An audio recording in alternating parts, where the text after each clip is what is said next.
because now we are going to have back-to-back panel discussions, which will be fruitful discussions, and at the end of it, each panel discussion, there will be Q&A. So how are we going to go through the afternoon? I would request once again the President of World Trade Center Chennai and Kochi, Mr. Hrishikesh Nair, to kindly come back on stage. And yes, the first task is to keep all of us interesting panel discussion and to keep all of us very rejuvenated. Yes, so please put your hands together. Hrishikesh Nair is looking pretty fresh in spite of the heavy lunch. And kindly put all your phones in the silent mode, please, right away. And request you to kindly stay till the end of this panel and kindly avoid any unnecessary movements during the panel discussion. Put your hands together for Mr. Hrishikesh Nair.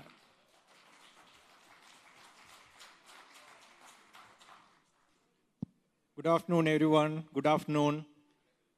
I hope you had a very good lunch and all ready to sleep. No, I'll make sure that the moderator will be asking the right question to you, whomor is found dosing. So, welcome back.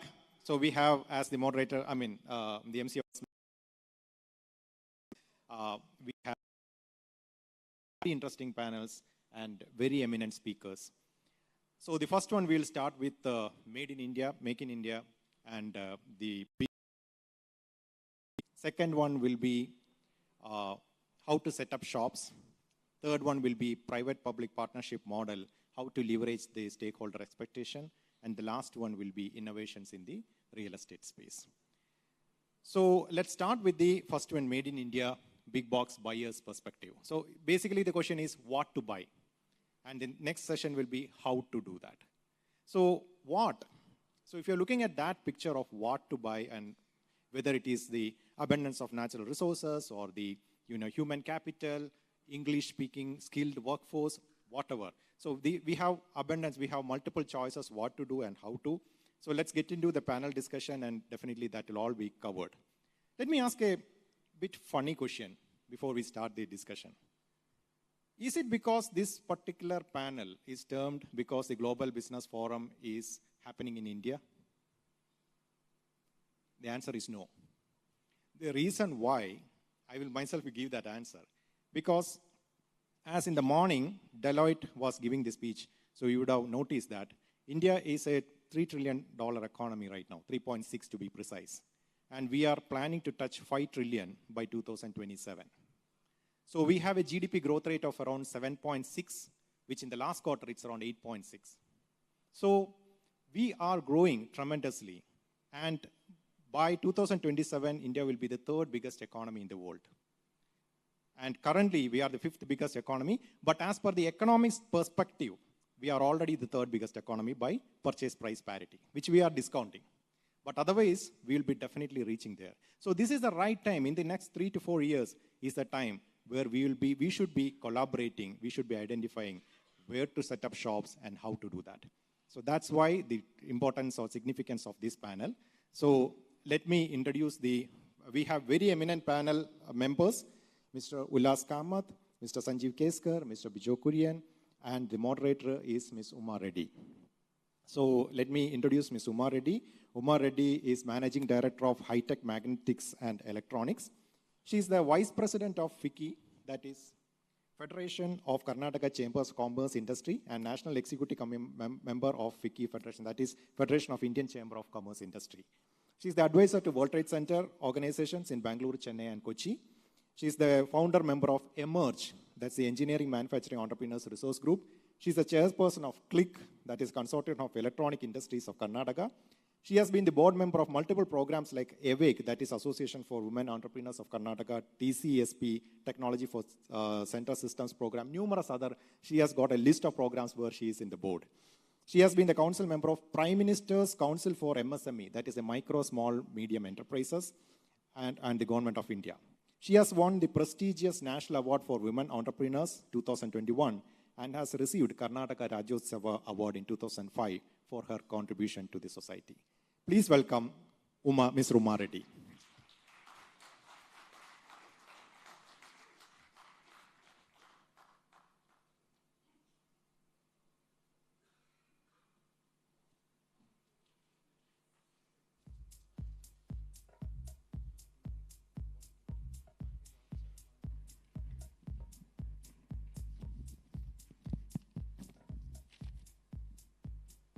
Thank you, Rishikesh, for that introduction. Thank you, Vineet, for hosting this event. I was there at the WTC Netherlands, and I'm glad that I'm here again at the next WTCA here. And thank you, Vineet, and the Brigade Group for hosting this amazing 54th WTCA, the Global Business Forum, empowering progress through innovation and collaboration. So we had an amazing lunch, and we had some retail therapy in the stores along Orion Mall. And I'm sure everybody would love to have a siesta, but we are here in this room to have a panel discussion. And I think rightly so, we have some 3 amazing speakers from diverse industry verticals who are going to share their thoughts, and I'm sure it'll be so rejuvenating and a great discussion point, and we'll try to make it as interactive as possible. So I have the honor and privilege of introducing Mr. K. Ullas Kamath. A warm welcome to Mr. Ullas Kamath to the dais. He is the founder of UK&Co, a management consulting company with primary focus on family management. And he has established the K. Ullas Kamath Center for Family Managed Business at NITE University recently. He's a chartered accountant by qualification, and he had his global masters from the London School of Economics, and he has completed his advanced management both at the Harvard and at the Wharton Business School. So, but if you Google Mr. Ullas Kamath, there's a whole lot of experience that comes with it, especially as he was the joint managing director of what is called Jyoti Labs. And it was a single brand family business, which he turned it around to a multi-brand FMCG corporate valued over 15,000 crores today. And he has won several awards, and especially as a CA Business Achiever Award, and he's a recipient of the CNBC Awards Best CEO Award. So he's also a director on the boards of many various companies here in Bangalore now. And another area which I would like to say that he additionally chairs the Karnataka FKCCI State Council, and he's also on the governing council member of Foundation for Innovation and Technology. So with that introduction, a very warm welcome to Mr. Ullas Kamath. And I now have the privilege of inviting Mr. Sanjeev Keskar, CEO of Arvind Consultancy. He has great experience in another vertical, which is the semiconductor industry. So with 35 years of experience in the semiconductor industry, he incorporated Arvind Consultancy, an advisory firm in the field of developing high-value-added ecosystem for semiconductors and electronics in India since the past 6 years. Prior to that, he was managing director of Arrow Electronics, which is a global electronic component distribution company, and he was able to turn that company from a 0 to a 2x growth revenue. And he was also the managing director of many companies. One of them was PMC Sierra, and the other, I would say, is AMD, and which most of you are aware of. And AMD in India, in 4 years, he was able to lead it. And he was also the elected chairman of IESA, the India Semiconductor and Electronics Association, in the year 2014, and he has been a chief mentor to many a startup. So very warm welcome to Sanjeev Keskar. Our third speaker for this panel is Mr. Bijou Kurien. He's the chairman of Retailers Association of India, a different vertical altogether. He was the former president and CEO of Reliance Retail. A very warm welcome to you. And he has over 4 decades of experience in the Indian consumer and retail industry. His initial stint was with Hindustan Unilever, and thereon moved on to Titan.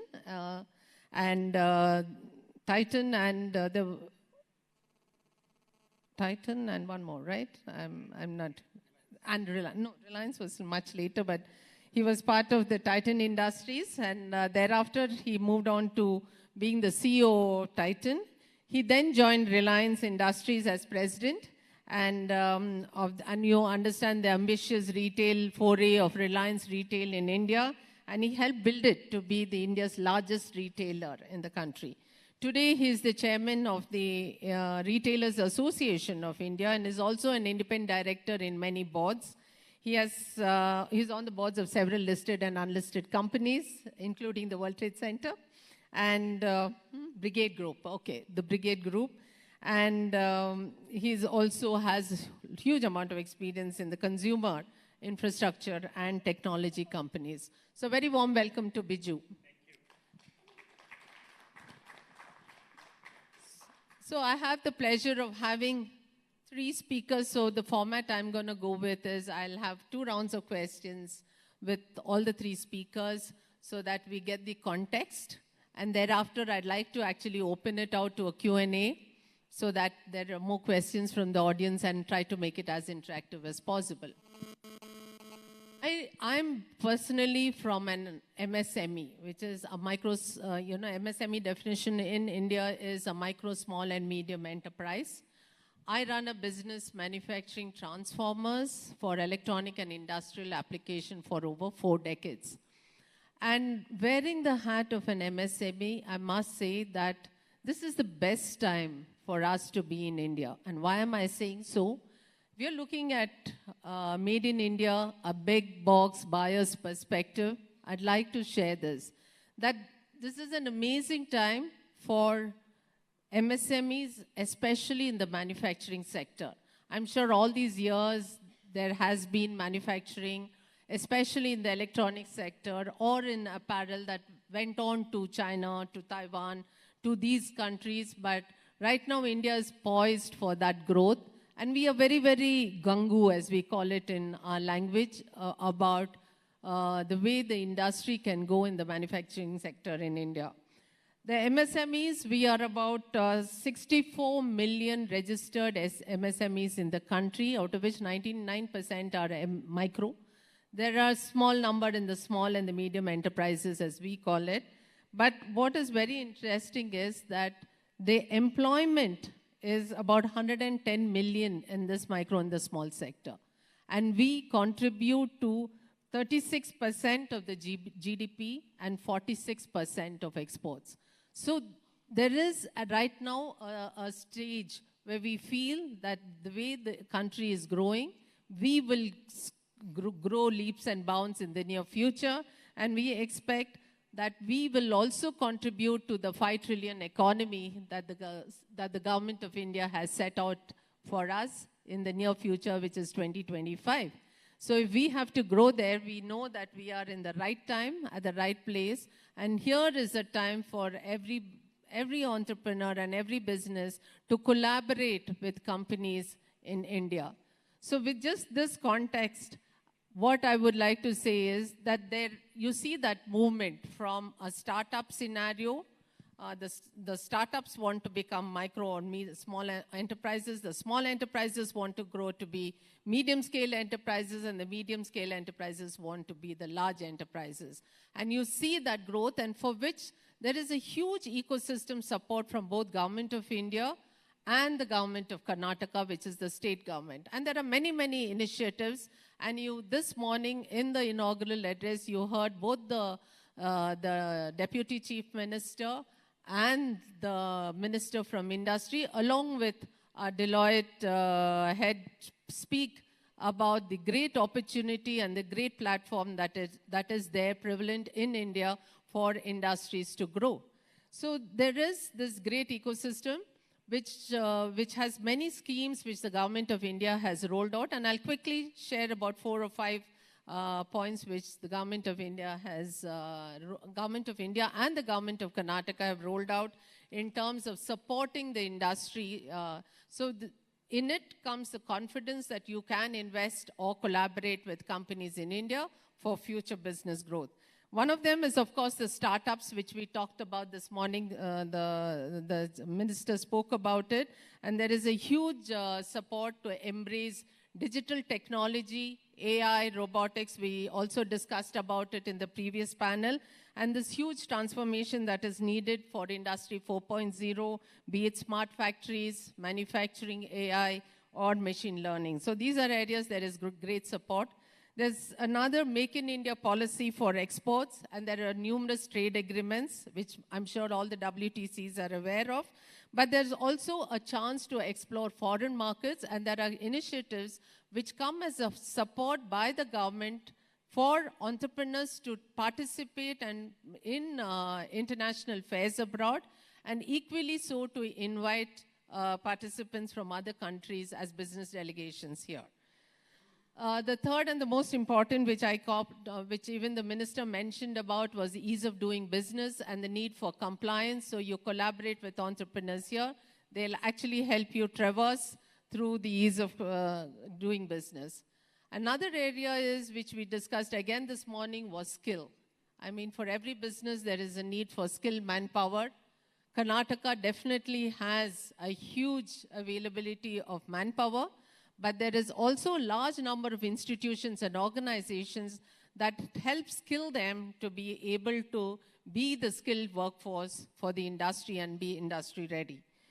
A very, very collaborative ecosystem, and you saw it today with so many institutions, be it the BCIC, the Chambers of Commerce, the Federation of Karnataka Chambers of Commerce and Industry from where I come, and many, many organizations that provide collaborative platforms for industries to partner and grow together.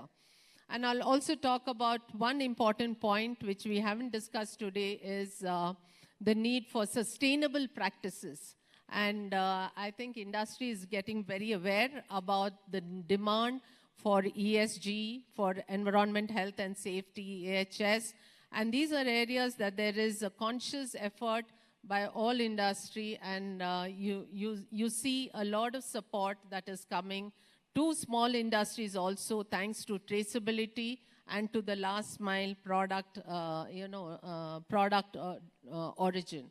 So it's very important that there are many, many schemes, but I just listed a few that I felt was very important, and we are all cognizant of the fact that these are all needed for industries to grow.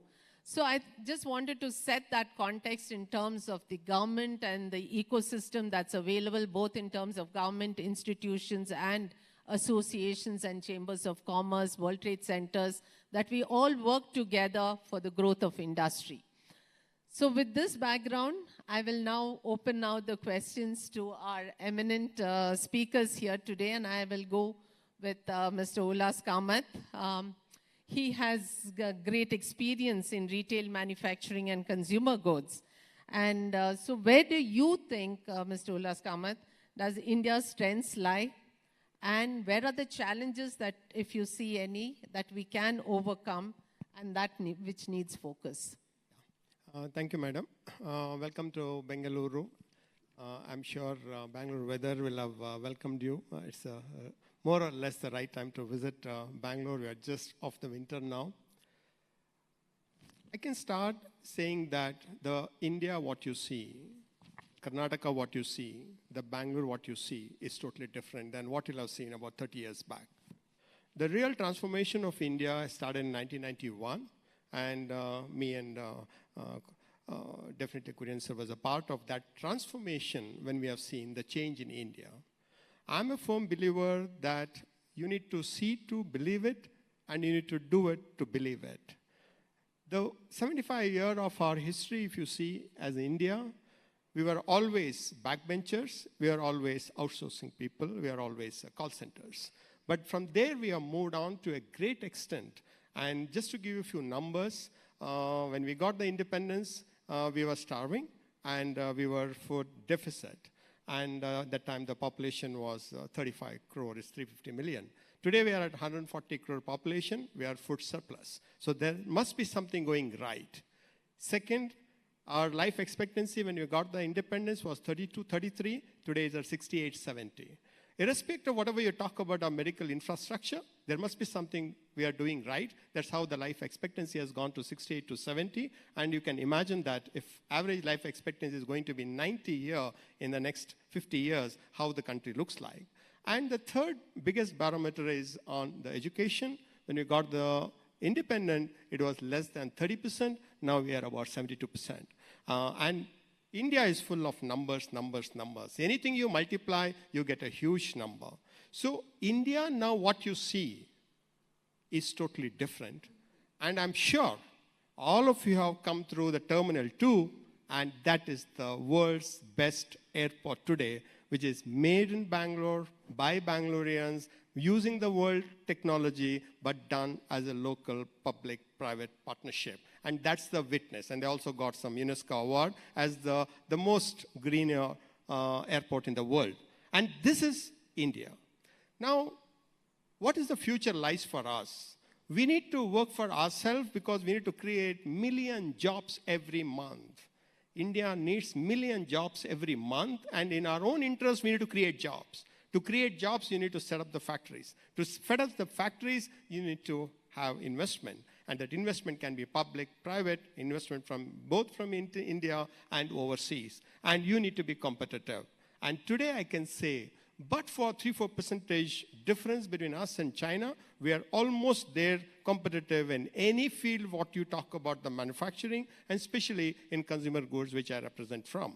And consumer goods, like India's consumer goods business, it's 1/6 of the, I would say, this part of the Asia.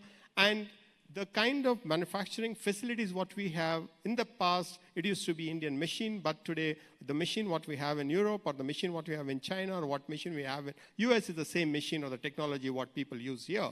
The quality is more or absolutely the same, and efficiency is the same, productivity is the same, and the logistics, which is one of the biggest component of consumer goods today, we are matching more or less with the Eastern world. And probably 2% point, we are there globally very competitive.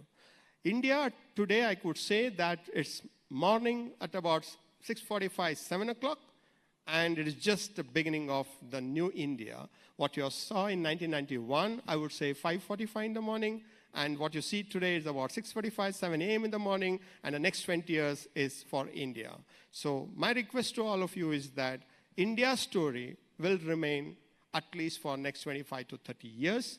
And the political stability is 50%, political will is other 50%.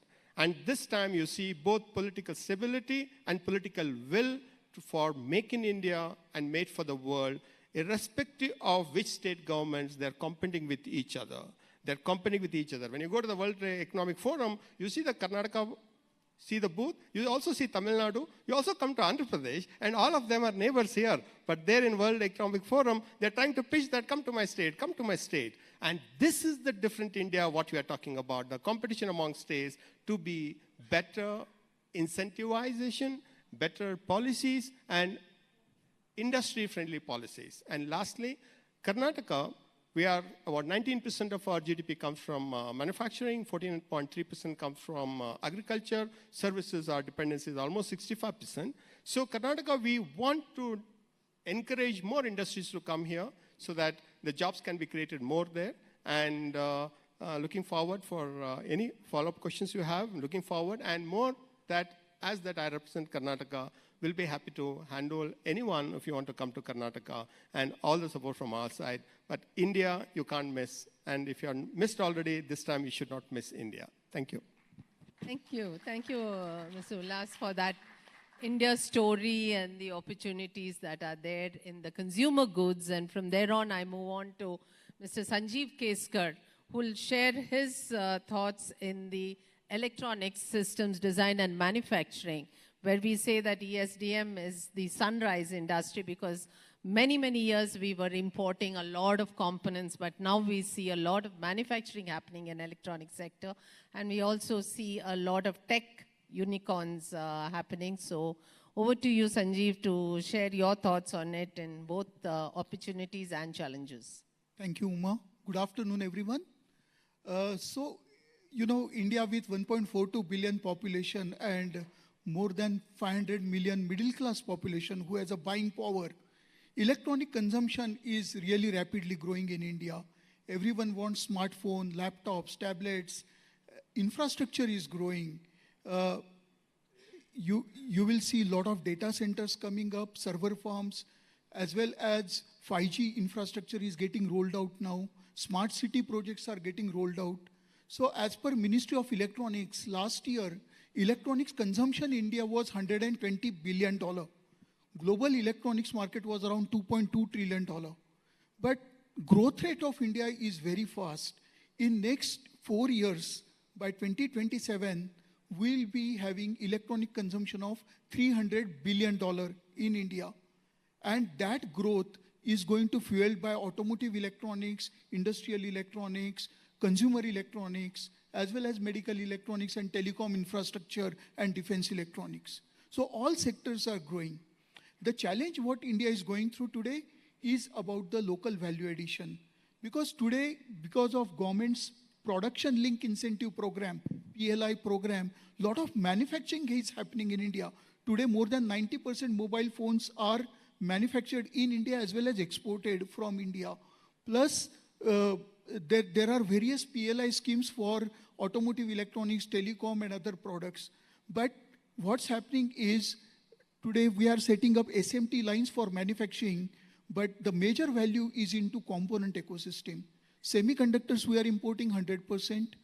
We are importing passive components, connectors, bare PCB. And now government is focusing on creating a component ecosystem in India.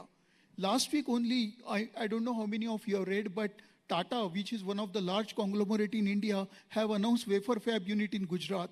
Micron, which is a global company, is setting up a packaging unit in Gujarat. So there are a lot of activities. Government is funding 50% incentive for setting up semiconductor fab and semiconductor packaging. At the same time, state governments are offering 20 to 25% incentive. So if you are planning $1 billion project, almost $750 million will come from government of India. You have to just invest 25%. This is one of the most lucrative scheme any other country is offering in the world. So component ecosystem building is one of the top priority of the current government, because we realize that doing only manufacturing is not going to help us in value addition. Currently, the electronics value addition in 120 billion is hardly 15%. But once we have component, once we have design-led manufacturing or product innovation from India, the same value addition will go up to 50% plus. And that's what we are focusing at this point of time. But just last 2 points, India electronics consumption story is very strong. We have seen 1.2 billion unique identification numbers, Aadhaar, given to all Indians. We have created more than 1 billion bank accounts. Okay, we have 1.3 billion mobile phone connections in India. So the consumption story of electronics is very strong. Now we have to build a strong manufacturing ecosystem, strong design ecosystem, and strong component manufacturing ecosystem, so that when we are reaching $300 billion, we are contributing to India's GDP of $5 trillion dream to the great extent. And with addition of component and designs, actually the ESDM, electronic system design manufacturing, will be $400 billion industry in India in next 4 years. So currently it is contributing only 3.5% of the GDP. In next 4 years, electronic sector will contribute 8% of our GDP. Out of 5 billion will be $400 billion. So it's a promising industry, and there are so many design houses, so many ecosystem partners available. So if anyone wants to come for semiconductor, component manufacturing or electronics manufacturing, I think India is the destination now. Yeah, I agree with you, Sanjeev, because we are not only great consumers of electronics, but we also have, in addition to what Sanjeev said, we have a large number of manpower, young youth available to be able to be absorbed into this industry, and this is where the skilled manpower is available. And moving on to brand, and brand plays such an important role, and we have so many brands available, so I'm going to ask Mr. Bijou to talk about brands and foreign brands versus Indian brands, and then the multi-brands. So can I request your thoughts on this? How do you choose? Thank you, Uma, and a very good afternoon to ladies and gentlemen. Before I actually dwell on brands, and I think the more important thing is about consumption. You know, India, with a population of 1.4 billion, is a heavily domestic consumption-oriented market. Private consumption is roughly about 60+% of our GDP, and our government consumption is another 6-7% of our GDP. When you compare that with a market like China, what you discover is that China's domestic private consumption is only about 37% of their GDP. So here we are very, very domestic focused and domestic private consumption driven. Despite that, if you look at our retail market is a little shy of $1 trillion. We are at about $950 billion in terms of retail size, which is about a sixth of the total retail market of China. And now, because India and China are the same population, it obviously means that our per capita consumption is also a sixth of what is there in China. So despite private consumption being high, and if you compare it at a global level, our consumption per head is low, which means that there is a great opportunity for us to be able to think of, you know, participating in the consumption growth journey. To my mind, I think there are two sectors which come up into play. First is, as Mr. Kamath was mentioning, agriculture is about 15-16% of our GDP. And in agriculture, if you were to look at it, it's pretty much zero value-added trading which happens in this country. We are the largest producers in fruits and vegetables in the world. Yet, Thailand is the largest producer of processed fruits and vegetables. So what happens in India is that there is very little value addition that happens to what we create in agriculture. And with increasing urbanization, which means less land available for farming, and farm holdings getting fragmented, it means more people will start migrating to the cities, and there will be less people to farm the land. So as Mr. Kamath mentioned, we've done a lot in terms of increasing the productivity, but there is a lot which is there to do in terms of increasing the value addition in agriculture. The second point that I think Mrs. Reddy mentioned was about brands. And when I think of brands, you know, it's about to figure out what is the opportunity for brands. So there are two opportunities for brands. There is an opportunity for brands which are abroad to come into this country and set up shop here. And in order to do so, it would mean that they will also then have to partner with local suppliers to help them to make the products that they want of the quality that they require. And then if they can do that, there's an opportunity for these very brands to be able to export the stuff that they can source out of India to their foreign markets. So that is one part of it. The second part of it is that if you look at the brand intensity in any category in India, you will find that the brand intensity in India is roughly between 20 to about 50% of what you would find in any market. If you were to walk into, let's say, the mall next door and walk into a supermarket there and then look at, say, a category of breads, look at the varieties and look at the brands. You do the same in a Walmart in the US.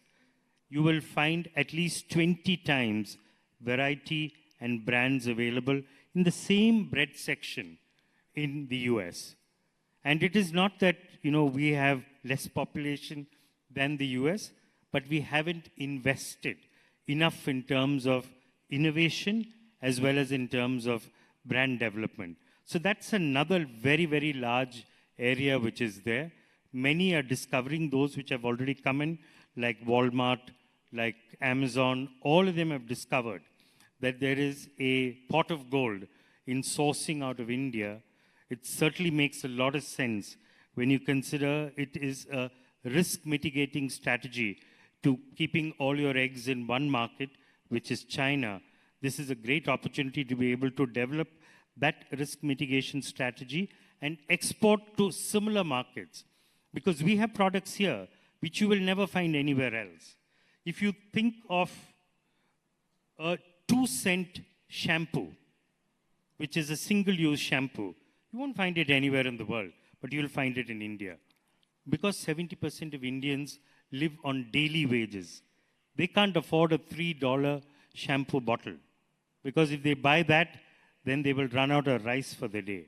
So consequently, Indian marketeers, and Mr. Kamath has been at the forefront of many of those initiatives, have actually managed to create consumption-sized baskets which are in line with the spending power of the local population. So if you go into some of the local stores, you'll see a sachet for one cup of tea. You will find a sachet of pickle, which is there for one meal, shampoo for single use, soaps for a week. These are the kind of packages that Indian marketers have been able to do. I could go on for a long while, but I know we're running out of time. But this is just to leave with you a few thoughts on where you can participate in the Indian consumption journey. Thank you. Thank you, Bijou. I know we started a little late, so this session is being compressed a bit. So I will now take it out to Q&A. But before I do that, I just wanted to add one more bit, which I would ask Mr. Ullas Kamath to quickly share before I ask the Q&As. The theme has also been collaboration. So how do you think collaborative efforts can happen in terms of clusters, which is you've been part of the FMCG cluster? Yes, one of the competitive advantage what we see now is government is open to have the clusters of products like FMCG cluster or ESDM cluster or electronics cluster or textile cluster, wherein most of the things can be collaborated together. And we are also seeing that in this collaboration, we are seeing most of the competitors are coming together to the cluster to produce what they want, but most of the facilities are common in nature.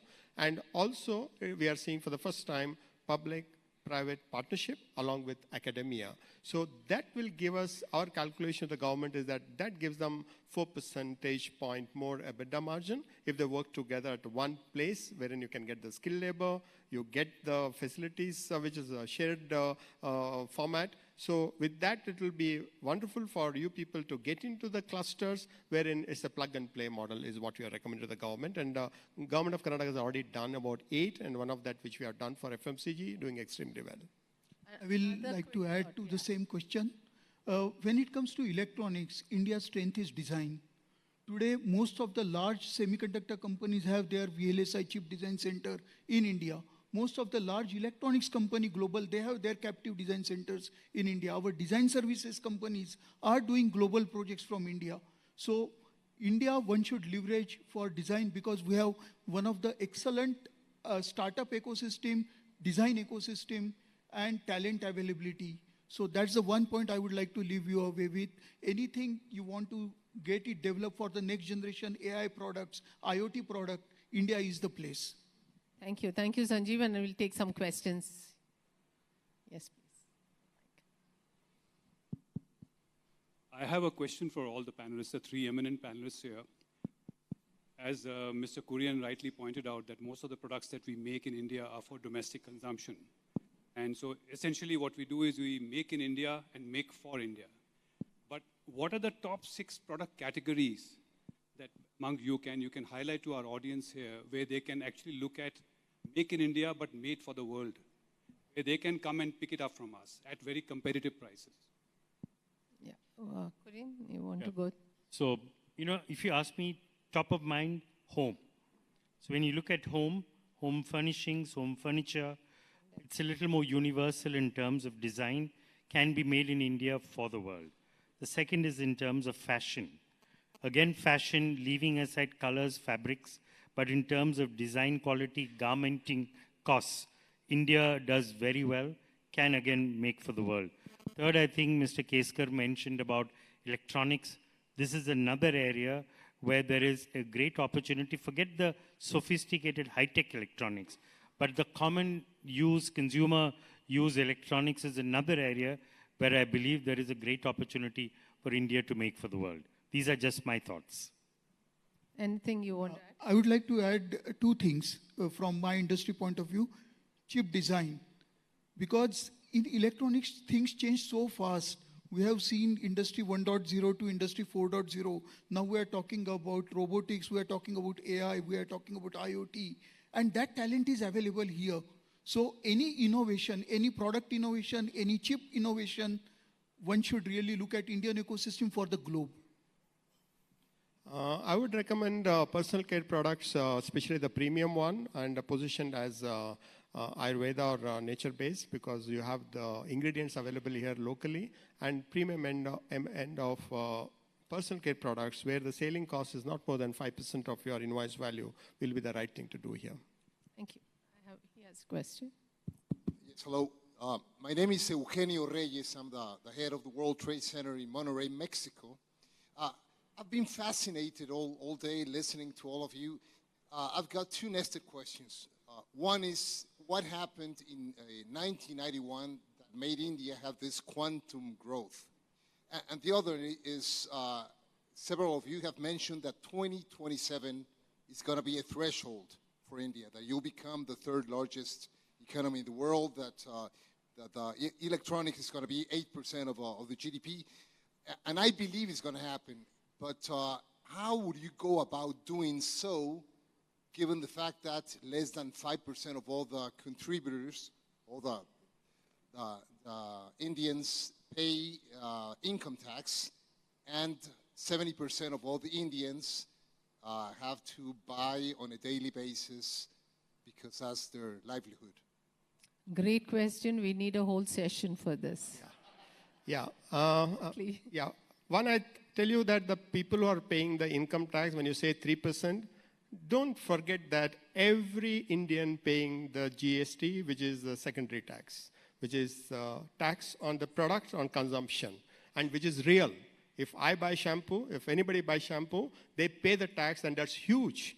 And India collects 1.67 lakhs, about 20 billion, every month. That is paid by 100% of the population, and that's a real money. Real money when they buy it, and it's 18%. And don't mistake on that. The number two is that 1991 economic liberalization is that we allowed the foreign people to invest the money here officially. And we ensured that they are participating in equity, not just technology, but the equity. So they started opening their shops here. And we were allowed to import the technology at a nominal custom duty. Earlier to 1991, it was 300% for the technology transfer. Duty used to be there. Thereafter, it became nominal. And the expensive machineries, if you were to import, it used to be 300% duty. That came to about 60, 35, 40. So ease of doing business was started opening up at 1991 because our reserves at that point in time was $6 billion. We are almost zero then. $6 billion was then our reserve. Today, it is $695 billion. So India is rich. India will continue to be rich, and everybody pays the tax. That's indirect tax. Thank you. Thank you, Mr. Ullas Kamath. I think on that note, we need to end this session as much as we'd like to take more questions. So you see that growth and that aspiration of small and medium enterprises to be part of that $5 trillion economy. And all of them are in that nexus of opportunity and challenges. And I'm sure that each small and medium enterprise is going to draw its own trajectory of growth in the years to come. So we're looking forward to a great and a vibrant India, and with a large participation of all those who are here this day. So thank you very much, and thank you to all the speakers for sharing their thoughts. I know it's a very difficult session, especially after lunch, but thank you very much. And thank you for a wonderful audience as delegates. I didn't see anybody even blink an eyelid after that great lunch. So thank you very much. And thank you, WTC and Brigade, for having this session. Yeah, I would request you to kindly stay back. I would request Madam Uma Reddy to kindly give away mementos to all the three esteemed panelists. Don't worry, they'll be available offline. I think you can pose the questions.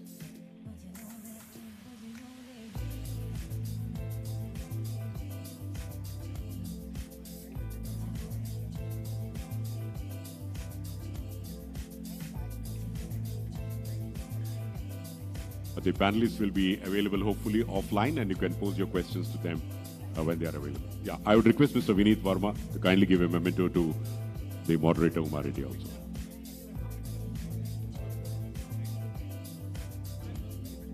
One photograph, yes.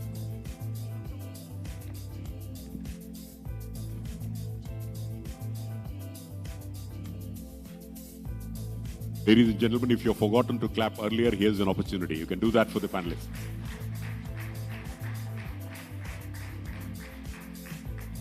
Thank you very much. And there's no gap for the next session. Within a few moments, we are going to start the next session. I would like to thank the panelists once again.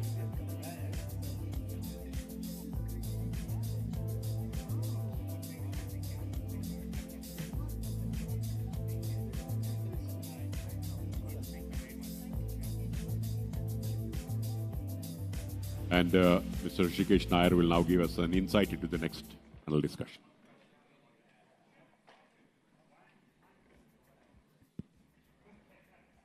Thank you very much for panel 2 for giving an excellent information overload on what to buy or big buyers' perspective being there. So now continuing with the panel discussions, the next panel discussion will be on how to set up shops. So from what to how. Let me give a couple of minutes.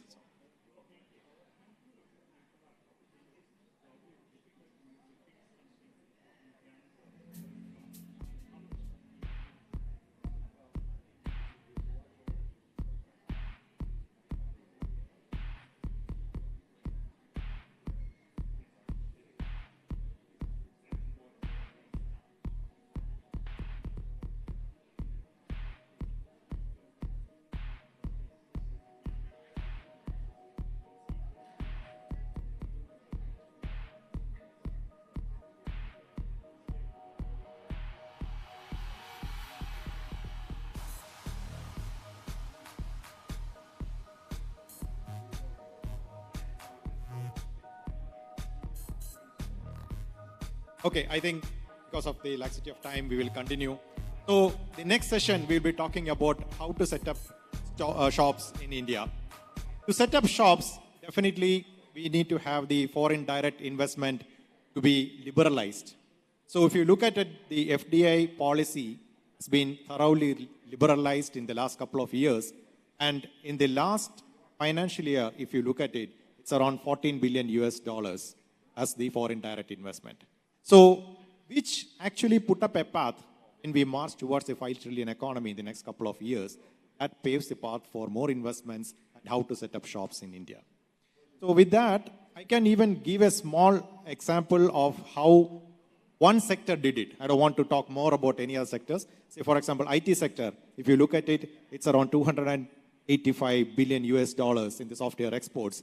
Where we started, or in IT, what it was done is that they started with the outsourcing, they did with the offshoring.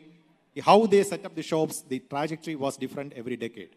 And then we started with the global capability centers and so on. So the investment and how to set up shops different varies from industry to industry. And the foreign direct investment, which was liberalized, was then immediate attractiveness for foreign direct investors across the globe. So digital revolution, the young skilled manpower in India, regulatory reforms, and single window clearances makes it more interesting for foreign direct investors to come to India.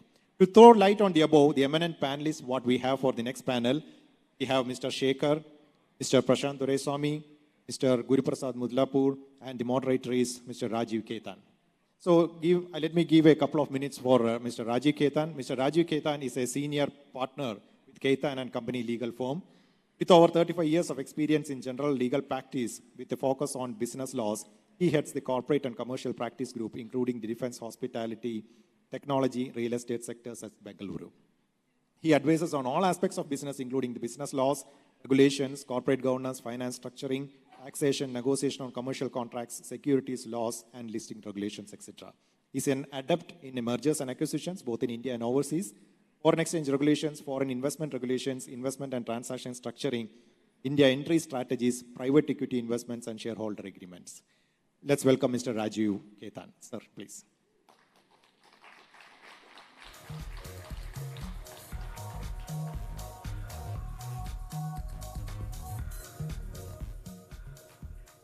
you.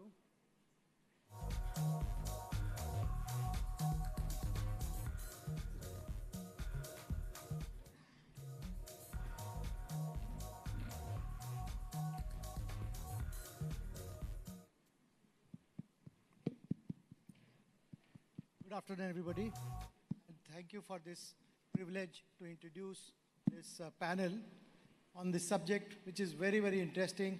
Setting up shop in India, the opportunities, challenges from the international viewpoint. And I have the pleasure to invite my co-panelists. First of all, Mr. K.R. Sekar.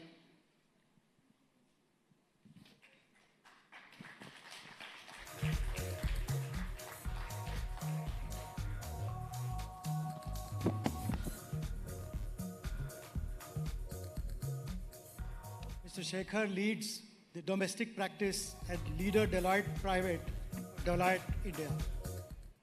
He has a strong experience of advising companies throughout their business life cycle and has experience working with clients in the high growth sectors and the emerging markets on their business strategy and tax advisory. In his previous role, he led the global business tax practice for Deloitte India. For over 30 years, he has worked with a niche portfolio of clients on corporate and international taxation, inbound structuring, and controversy management.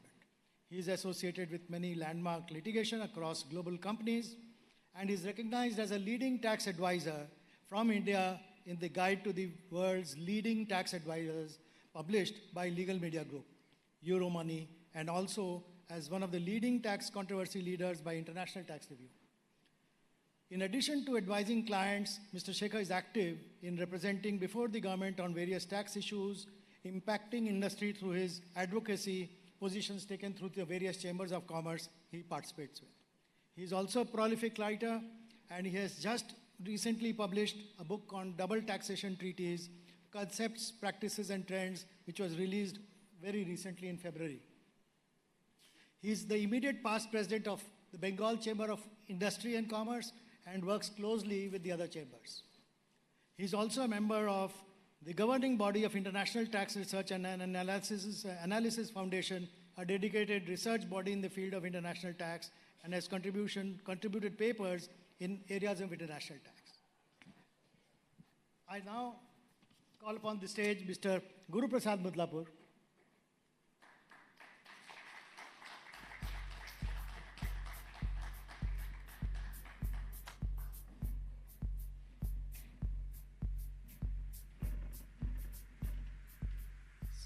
Mr. Guruprasad is the president of Bosch Group India, and he is also the managing director of Bosch Limited since July 23. He is also the chief technology officer of Bosch Limited since 22.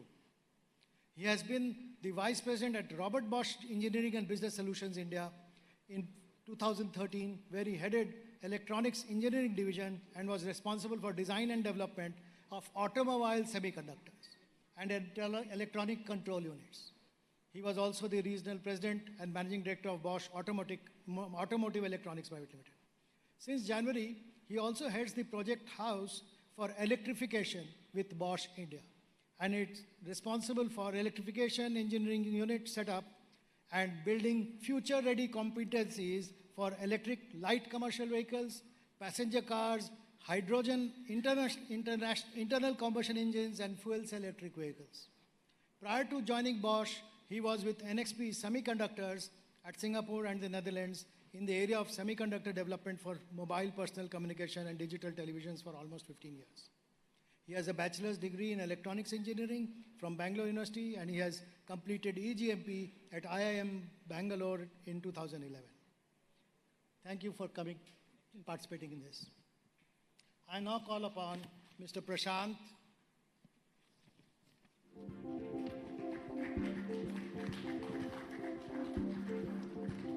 Doreswamy to join this panel.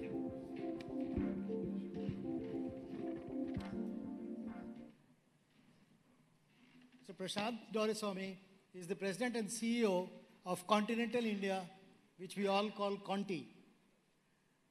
He has 30 years experience in automobile and manufacturing industry, and his area of expertise is technology executive with a strong legacy of consistently achieving non-linear business growth, facilitating change management, and leading organizational transformation across different business verticals and cultural paradigms. Extensive in-depth knowledge spanning across automotive electronics and user experience, architecture and networking, safety and motion, smart and autonomous mobility, extensive experience in establishing greenfield facilities, large-scale ER&D centers, operations management, sales and business development teams from scratch exposure, leading teams with a diverse culture and geographical flavor. So all in all, we have experience across the domains that is needed in bringing the next gen emerging markets and emerging technologies to India. The subject that we have on hand today is stepping up shop in India and the opportunities and challenges that we have at this time. As you all know, the last decade that India's growth story has begun, India's GDP has increased from $1.6 trillion in 2013 to almost $4 trillion in 23-24. We are the 10th largest economy on the way to become the 5th largest already, all in a span of 10 years. India's growth has really been remarkable, and in this process, India has emerged as an attractive destination for foreign investors. That's why we believe that all the international businesses need to look at India and start setting up shop in India. As you know, FDI flows have doubled to US $600 billion in the 2014 to 23 decade, as compared to almost 300 billion in the last decade. All this is due to favorable policy decisions and the push towards conducive infrastructure setup, development of transport ecosystem, and suitable market conditions which have provided the fillip to the industry. To add to this, the remarkable India's growth story, we have the demographic dividend. Our average age is about 29 plus, and the India's young and skilled workforce has propelled the economic growth that India has seen. India has undertaken multiple regulatory reforms to provide a favorable environment for businesses to thrive and prosper. With the inception of the FIPB, which is now called FIFB, what India has provided a single window clearance for foreign companies to invest in India. The taxation regime has also been relaxed and streamlined, and especially the GST regime has made business easy to be conducted in India. One of the flagship examples of this administrative reform is the GIFT City, which is now boasts of 3 stock exchanges, 25 banks, 50 professional service organizations, and 40 fintech entities, and provides investors from around the world with a world-class infrastructure, tax incentives, and a regulatory environment to maximize efficiency. India's growth story will be incomplete without talking about the digital revolution, which started with the Aadhaar platform, which has been used to set up the India Stack, which is part of our digital revolution. UPI, which is our payments platform, has undergone a huge digital change. It has brought in payments to all the population with a simple mobile phone. We can transact on a very easy way That's the beauty of the UPI. The e-commerce sector has also undergone a boom, with a large section of the Indian populace being using this platform. The ONDC, which is being a flag bearer of this e-exchange platform, is also an open platform for all players in the e-commerce chain, right from sellers and consumers to logistics service providers and payment gateway providers. And this platform holds an immense promise to revolutionize the Indian e-commerce landscape. Apart from the digital revolution, the new age sectors are also booming due to the startup momentum. I now invite Mr. Sekar to talk about this new revolution that we are seeing. Thank you, Rajiv, and thanks to Brigade, WTC, Mr. Jaishankar, and my good friend Vineet Verma for giving an opportunity to hold the mic and talk over here. First of all, being a guy, except I may not have a gray hair, but my hair has fallen a little bit because I'm been practicing tax for the last 36 years. And I can tell you that people say decade, I believe this century belongs to India. And I'm saying with the strength of my past experience and the confidence that the country is boasting of right now. Before I get on to my tax specific points, which Rajiv, Khaitan, and in the earlier panel, one of the person put a question to about the 5% tax. I just wanted to get that before that. When the COVID came, many of us were skeptical about the India's growth. We beat not only COVID, we beat the expectations of everybody.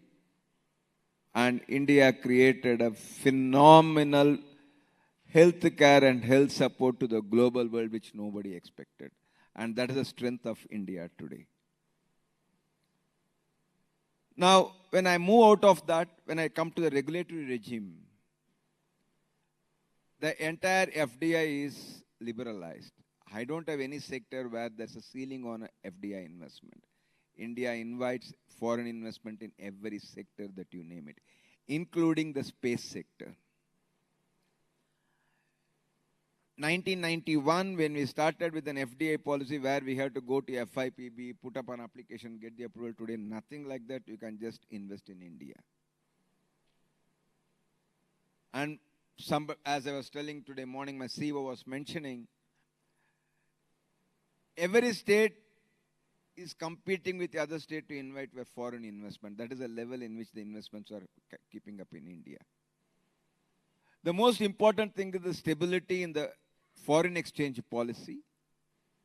And India is the one country where the foreign exchange policy is completely stable and liberal. I would like to share with you one anecdote. One of my clients, people keep asking me, Sekar, if I invest in India, will the dividend is repatriable? Is it any approval is required? Whether capital is repatriable? Everything is repatriable from India. I just want to give a small example. One of my clients had to get a management charges from the subsidiary in China. And it took for my client 4 years to get that management charges out of China. And the amount of documentation that we have to give it to China, every line item of an invoice was translated in the Chinese language and submitted it. In India, no such problems. You can get the money easily back as long as you comply with the withholding tax issues. Next one, my capital market. Capital market is extremely stable in India today. In India, our government is coming out, planning out with what is called IDR, Indian Deposit Receipt, equivalent to ADR of listing the stock exchanges outside India. Government is planning to allow the foreign companies to list in the Indian stock exchange. That policy is on the anvil. Probably after the elections, when the new government comes, you may get that across. Third, for you, the corporates, what is more important is the corporate governance side. And the Indian government has come out with a detailed report on the corporate governance, how each of my listed entities are companies which are planning to get listed have to comply with the corporate governance. A detailed regulation, the detailed guidelines are in the or there. Most important, tax policy. The rate of tax has already been lowered to 25%, which is a global rate of 25% across. And you should know, unlike US, I don't have state income tax.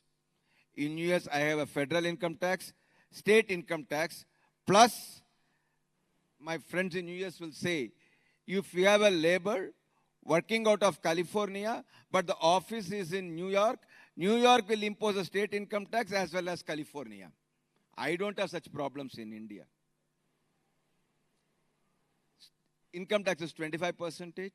And more important, the manufacturing companies had a rate of 15% of tax up to for the companies who start commence manufacturing before 31st March 2024.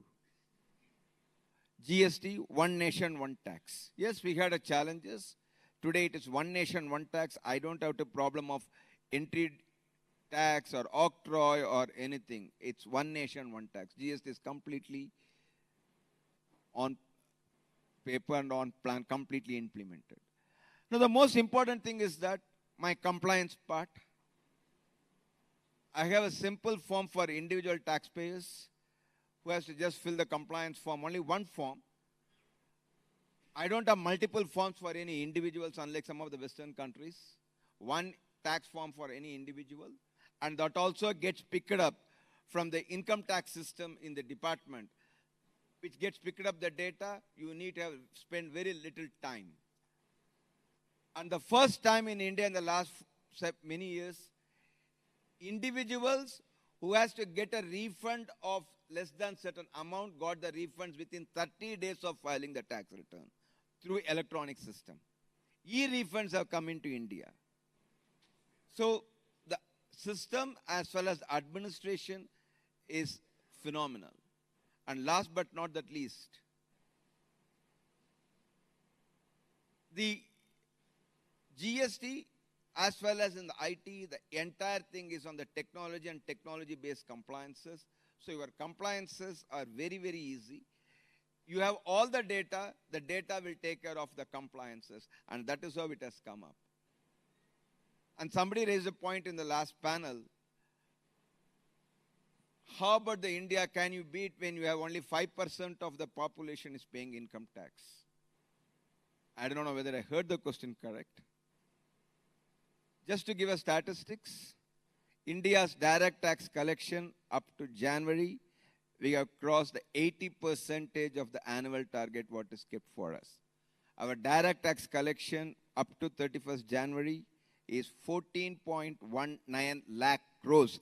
I can't convert the lakhs and crores into millions. Sorry, my mathematics knowledge is weak. But suffice to say that it is far higher than previous year. It is higher than 18% compared to last year.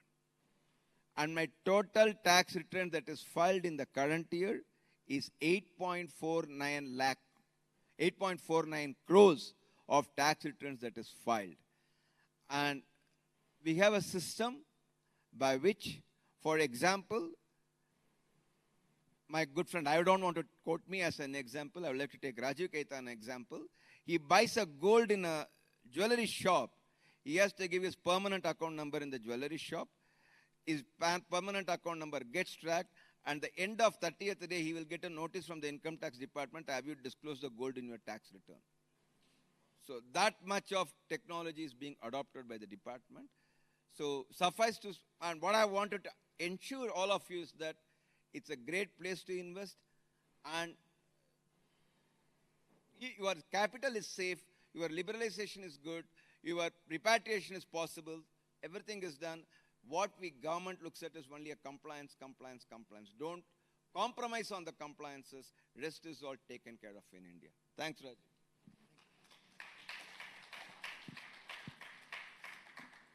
So the sunrise industries in India is considered to be sunrise industries in India is considered to be one of the sunrise industries is mobility. And we have Mr. Prashanth Doreswamy to talk about his experience in that industry. Thank you. Thank you so much, Mr. Khaitan.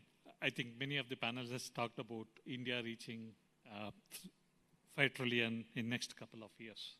I think if you look at the current rate, I think we will get used to even higher rates. I think mainly predominantly it's driven by technology and technology across industries. And if you look at the government's continuous support for this tech system, ecosystem, over a period of last few years has been great. And they have brought in a lot of initiatives. In addition to that, with the young and skilled workforce coming eager to contribute to the economy. So this is, and also the abundance of natural resources, what you have in India. I think India is best supposed to be a investment destination, if I have to talk about. For example, automotive industry is probably one of the capital intensive industry. And if you look at last couple of years post-COVID, the amount of growth, what you have seen, be it be in terms of volumes, be it be in terms of tech adoptions, or be it be in terms of new technologies which we would like to get into, I think there has been a continuous inflow of investment into this. I think this is going to be the future game changer, I would say, when it makes many of us even more efficient. And also, Sekar was talking about next century is going to be for India. I would say more than the century, I think next 25 years is going to be critical for India. As the saying goes, you need to be rich before you age. So beyond 2050, India becomes an aging economy. I think next 25 years is going to be really, really crucial, I would say. And as far as Continentals, many of you know, Continental is one of the top 5 global auto component manufacturers. So we've been investing in India for the last 15 years continuously, and we have seen a huge growth. One such growth certainly is coming from is automotive. You know, car is becoming an extended IoT device. It's a matter of time that car will be completely driven by software. Where else can you go when you need so many R&D engineers to develop the systems? That's why you see a lot of R&D centers which is popping up in India. And not only it's the cost arbitrage, but also from the skill sets perspective. Because the amount of engineers who you need is huge, and you'll never be able to get that sort of volumes with quality in other parts of the world. I think that's another area where certainly India is capitalizing on it, and there's a huge additional opportunity for anybody to come and invest here in India, I would say. Thank you. So we know that, in the future, the mobility and the industry and the automation is going to be an important area where foreigners can invest. Now I can call upon Mr. Guruprasad Mudhlapur to talk about the energy transition that India is going through and the opportunities that it throws up. Okay, thank you for having me on this panel. I think it's really good to see so many of you here listening to a largely automotive, German-dominated panel here today. We both compete in the market, but we're very good friends outside of it. I would say, I would start by saying India is still a country of paradoxes. In Bangalore, we still crawl at 15 to 18 kilometers per hour, while there are now highways where you can drive hundreds of kilometers at maybe 120 kilometers an hour at a stretch. So it's a very different world that we live in the cities or outside. Things happen in very different paces and very different dynamics. So that's something that we need to get used to when we refer to India as a continent or a subcontinent. What's also very relevant to keep in mind is the fact that while the per capita income is still very low and is going to be quite low, maybe even in 2030, it's the number of rich who are in the bracket which is significantly influential and capable of buying good quality stuff. that's increasing dramatically in India. And that's the premiumization that most companies are after. And there is the paradox again, that there are enough rich people who can afford a lot of things. And if you just walk into the malls around, you will also start to notice the same thing here. In terms of what I got asked as energy transition, it's a phase we are going through. We've largely been an energy import or a petroleum import nation. So almost all of our fuel comes from abroad and just gets refined locally, and of late also gets exported from India. But the dynamic is changing with a lot of renewable energy coming in, a lot of changes happening in the context of what we can do locally. For example, production of hydrogen suitable for mobility, which could be a fuel for the local mobility segments. So a lot of these dynamics have started to come in, propelled largely by the need and the volume that exists in India for such a market.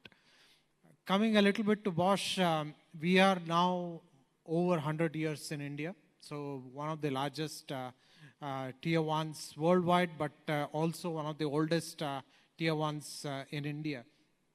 And already manufacturing in India for more than 65 years. So pretty old legacy and history. And we are in it for the long run. So that's something you also have to get used to. Don't jump in and out of India for the short term. It's a country where you need to get in, experience, and then start to make the best of it as you move forward. So commit for the long run, and you will certainly reap a lot of benefits as you move forward. So I would stop with this. Now we have talked about the opportunities that we think we have in India in the next 5 years, 10 years, 25 years. Now I'll call upon Mr. Sekar to talk about some of the challenges that we face, or we are likely to face. Thanks, Rajiv. Yeah, there are some challenges. Every country's legal system and tax system will have certain challenges. And India is no exception to that. But the government is cognizant of it and taking steps. I'll just give two challenges. Number one, on the litigation side. In India, whether it is a commercial dispute or a tax dispute, it takes ages to resolve the dispute. People say the lawyers and chartered accountants make more money on the litigation than the parties to the litigation. But jokes apart, the government is aware of it. And there are 2 or 3 steps the government is planning. And I hope the one problem in India, which is not a tax problem or a legal problem, because we have elections in every state, every 3 months or 4 months. So with the result, some of the policy measures which the government wants to bring in gets a little bit of a backseat. But on a serious note, the government is planning to come out with some sort of dispute resolution mechanisms to resolve the disputes. Arbitration and reconciliation procedures in the private and commercial disputes. Under the income tax also, there are certain disputes where the government would like to bring in certain sort of certainty on that. For example, in the last budget, the government said up to 25,000, 50,000 tax demand, we are writing it off. That means a bad debt return off. Like a typical corporate doing a bad debt return off. The government wrote off the up to demand up to 25,000, 50,000, they wrote off, stating that we are not going to bother about it. And the government constituted a committee, since I've been interacting with the Ministry of Finance on regular basis. The government did consult some of the top-notch lawyers and professionals on how to overcome the litigation management on the tax and the non-tax side. So the government, I expect somewhere in between June to September, a detailed policy coming out of that. Similarly, in addition to the litigation management, other challenges that would come is that rationalization of certain provisions. Probably some of you may not be aware that India is the only one country where I have a withholding tax on domestic payments. No other country has got.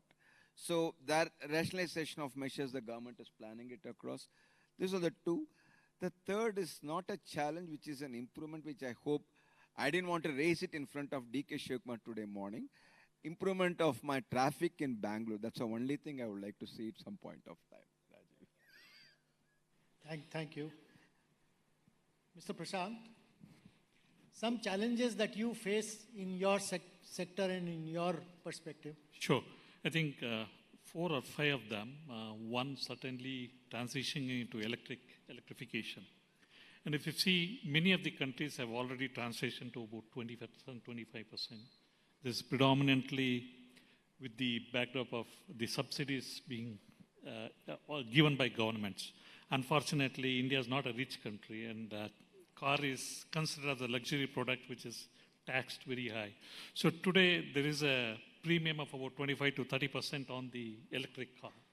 So I think that's a matter of time that once the cost per kilowatt hour, which comes to about $75, I think it's a matter of time for the electrification to start.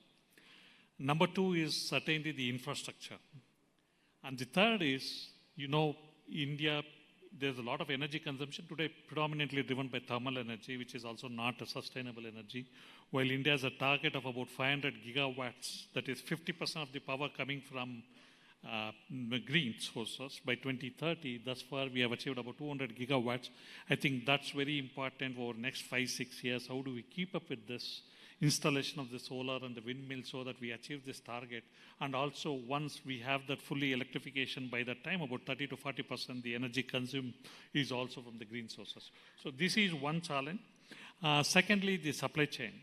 I think still 30 to 35% of the components for cars is imported from other parts of the world.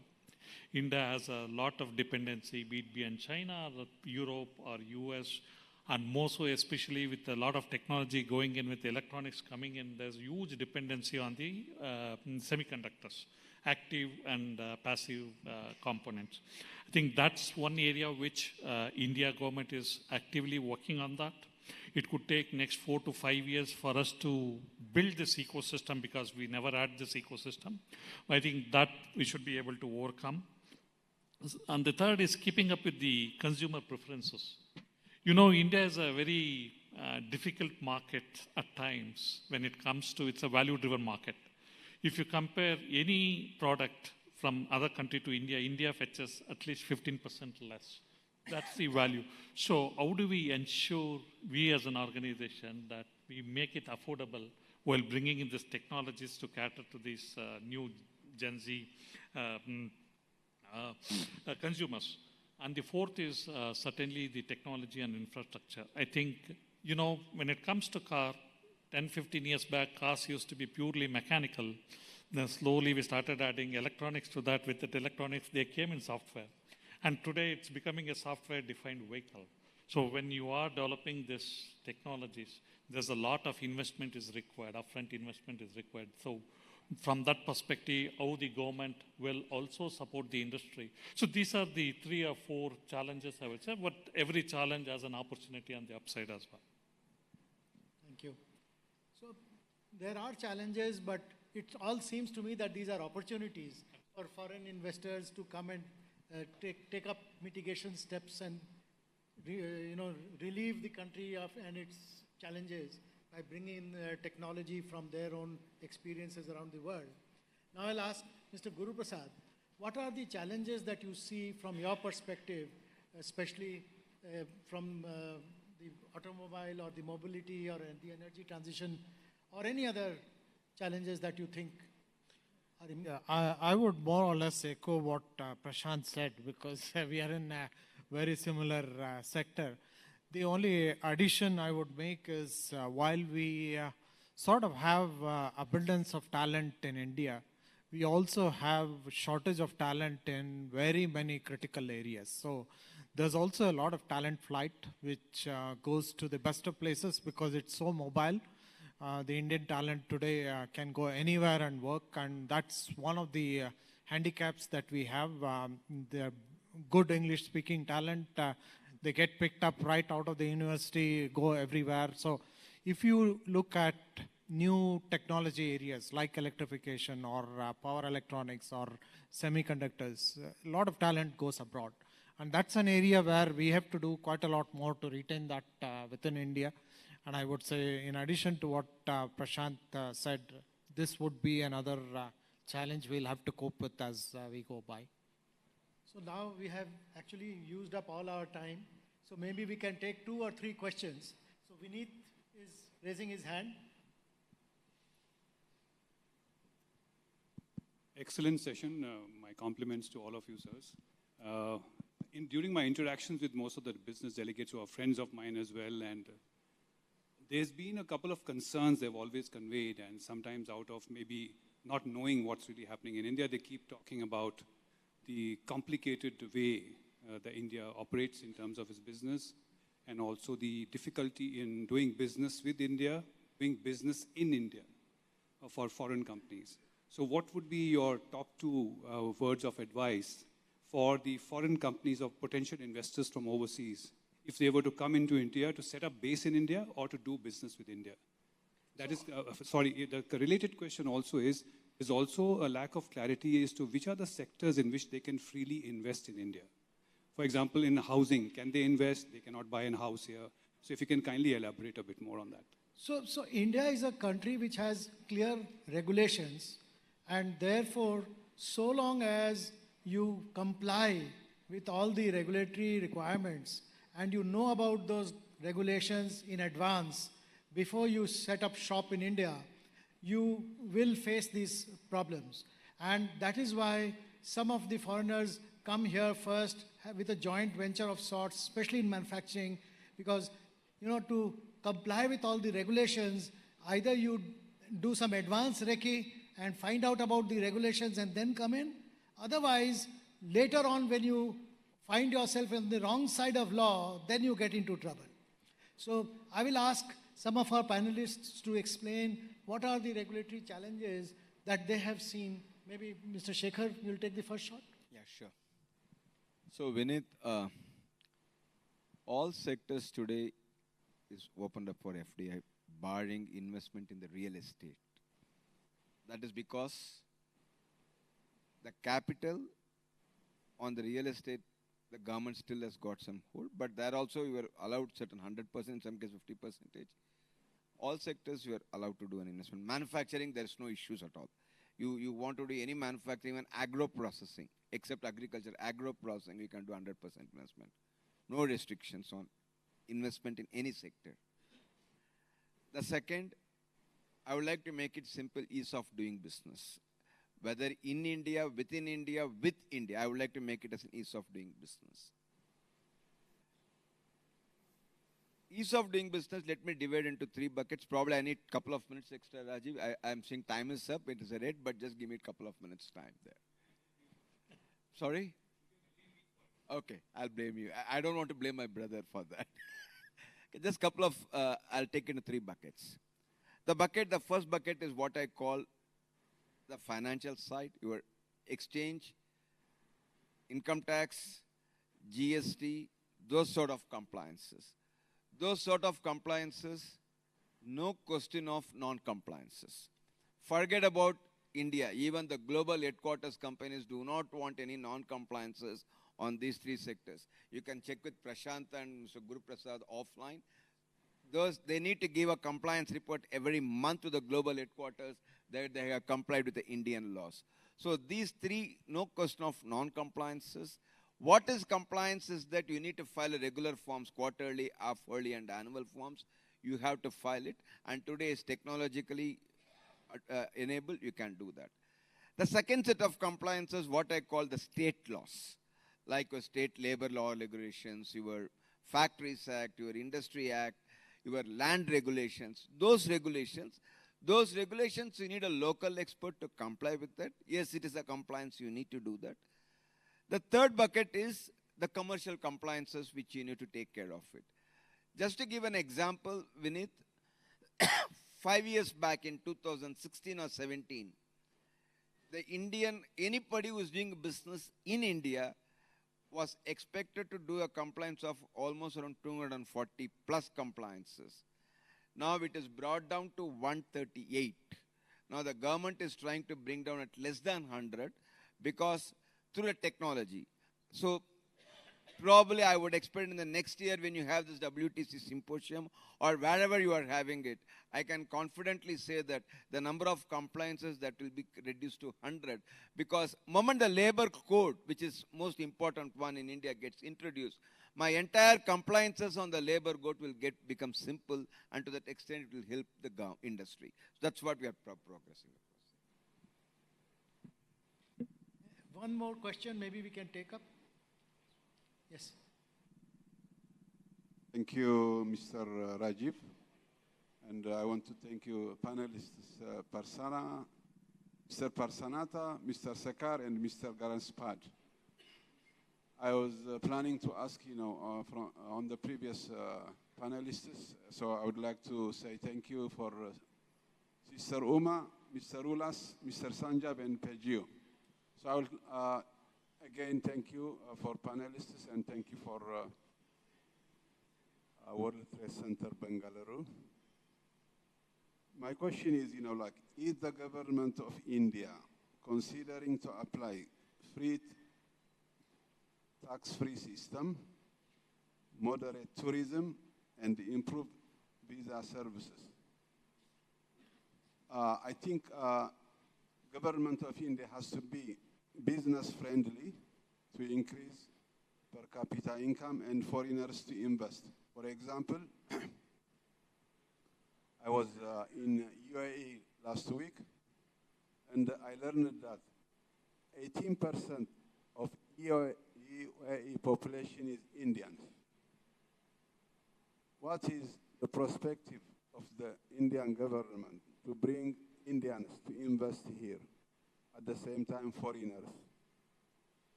So I was asking about real estate. It has been asked earlier. In real estate, manufacturing, and industry, is the Indian government considering to have a tax-free? Like UAE, their annual income, 40% is from tourism. Is the Indian government working, improving tourism to bring more income to India? Thank you so much. Could not hear it.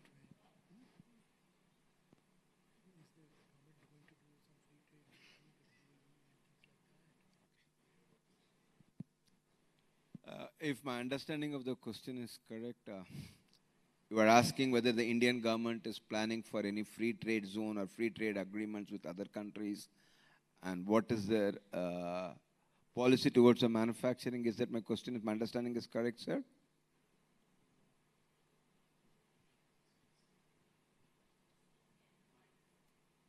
My question is, like UAE, as a tax-free, the government, in terms of real estate, in terms of industry, and so on and so forth, in order, to improve per capita income,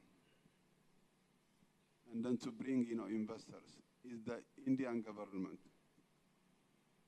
trying to, to apply income tax system? Thank you. Okay. We will not follow the UAE model or giving exemption of zero income tax in India. India will not follow that model. One good thing is that India has reduced the rate of income tax at the middle income taxpayers and the lower level income taxpayers. At the higher income taxpayers, India will impose income tax for only one reason. If you look at India from a conceptual side, there are a lot of wealth earners and high net worth individuals, and there are middle income earners. So India believes in the policy of taxing the income for individuals as well as for the corporates. The one thing I could say that there are a lot of questions to the Indian government. Are you going to introduce what is called super rich tax or wealth tax? India has not done that. India has abolished the wealth tax long back. Second, as far as income tax is concerned, direct tax is almost constitute 40 to 50% of my tax collections in India. And my tax GDP ratio is far higher than any other country. And considering the tax buoyancy, what we see, government will not do anything of scrapping the income tax. Yes, there are certain talks by certain economists where they believe the income tax should be replaced by an expenditure tax, but I don't think the government will do on that in the near future, sir. Yes. I think we have had a very informative session, and I think we have also crossed the time by more than 10 minutes. So thank you for participating in this session. Yeah, I would request Mr. Rajiv Khaitan to kindly give away mementos to all the three panelists.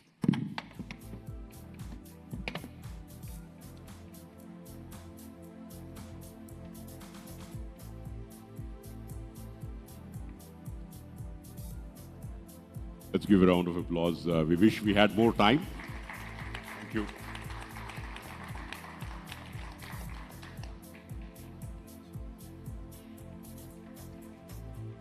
And finally, I would request Mr. Vineet Parma to kindly give a memento to Mr. Rajiv Khaitan.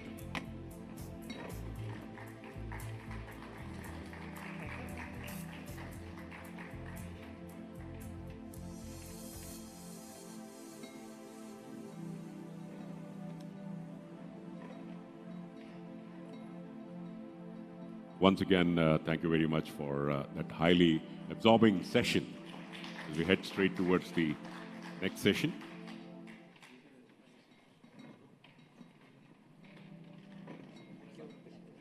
And in the interest of time, I would request Mr. Rishikesh Nair to come back quickly and give us an intro into the next session.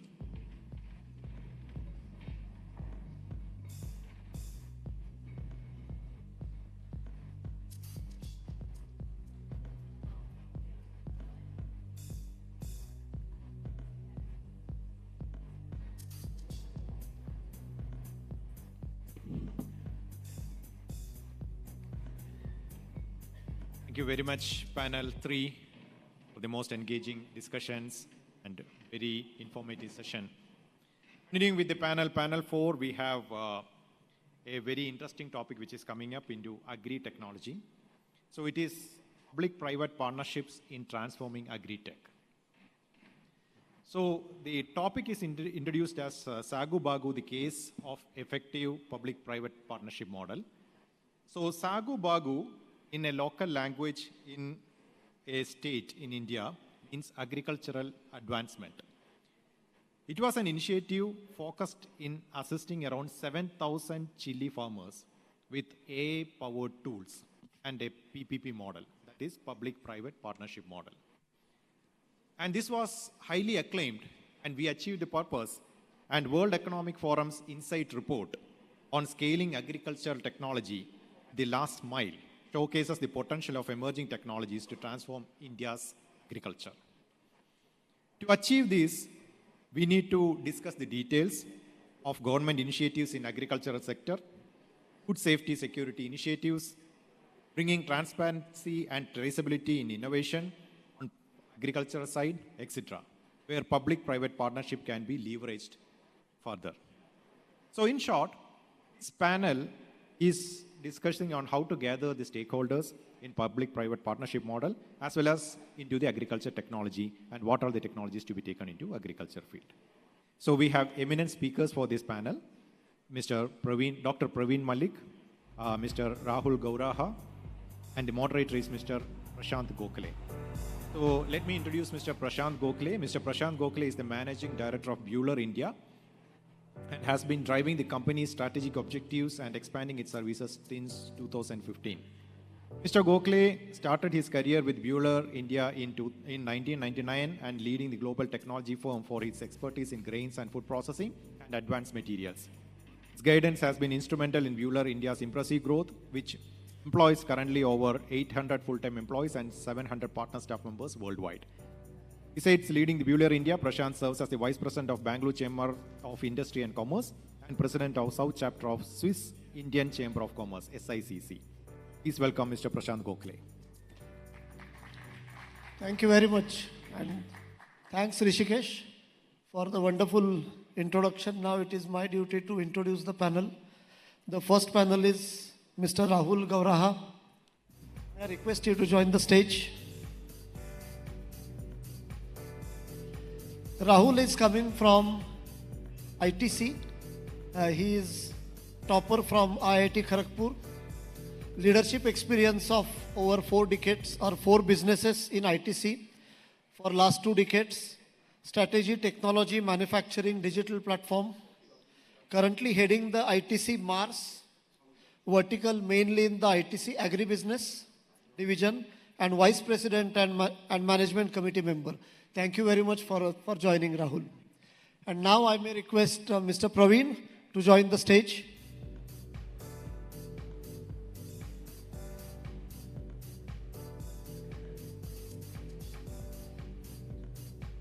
So Dr. Praveen Malik, he is BV SSSC PhD, MBA and PGDCA.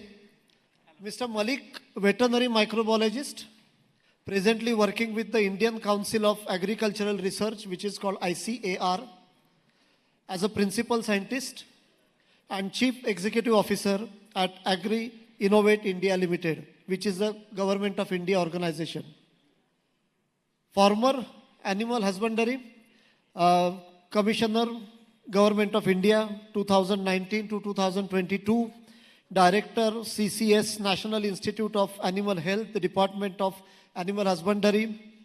He has more than 30 years of experience in research in animal, including wildlife, health and research management, qualified laboratory assessor, auditor for ISO 17025 accreditation, recipient of fellowship and awards of several national associations. So we have such a fantastic panelist. So thank you very much for joining. So the topic we talk about here mainly onto the investment opportunities available into the staple food, which is grains and food, animal nutrition and the human nutrition. Since morning we talked about artificial intelligence.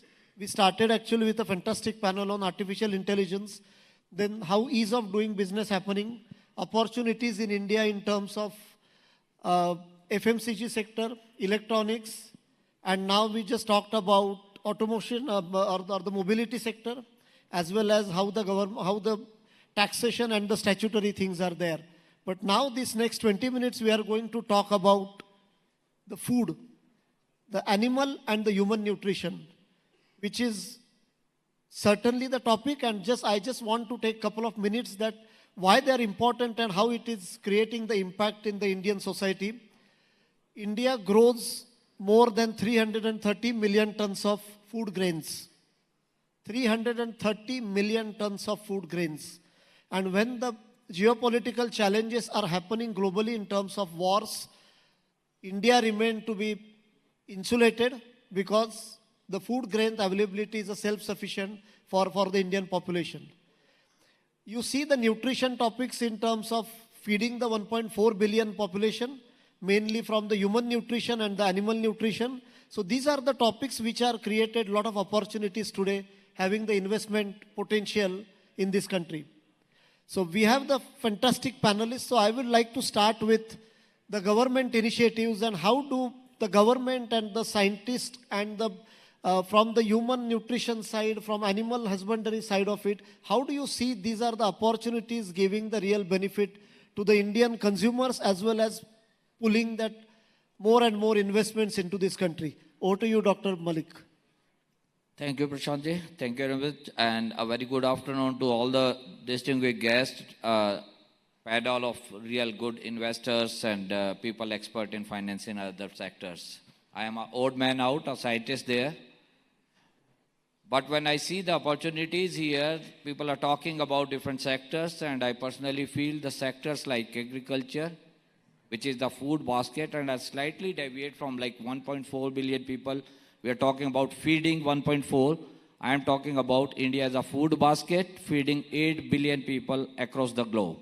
So it's a bigger picture than the picture we see for India, we see for the globe. Because when it comes to food security, we are not talking just food security as on date, we are talking about nutritional security, which is more important. We are now self-sustainable in terms of food, but we need to grow further and get into the nutritional security as well. So when we are talking about the nutritional security, we are also talking about the health of people. And this will come through food, through healthcare, and personal care management. So all these three things together, when we have to come through the agri-tech sector, probably our main focus is to provide that kind of a support. The paradox here is we have more numbers.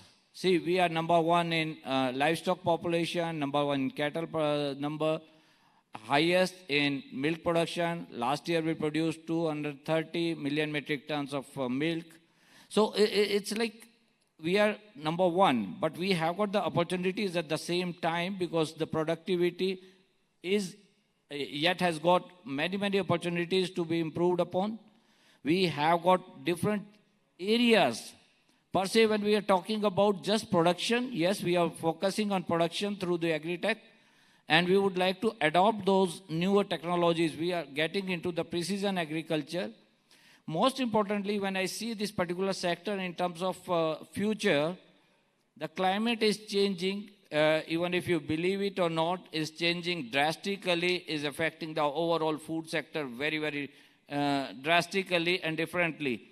We have to be ready for future today.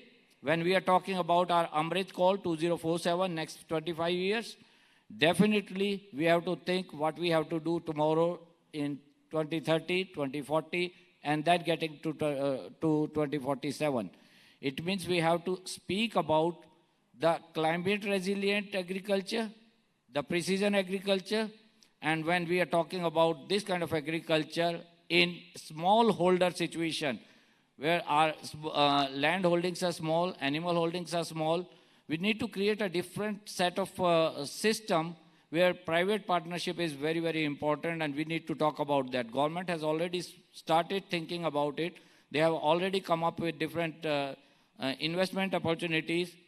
A big opportunity in terms of agricultural infrastructure development fund, in terms of animal husbandry infrastructure development fund, in terms of fisheries infrastructure development fund has been created in the government to attract the private investment. It's not the government or the cooperative investments.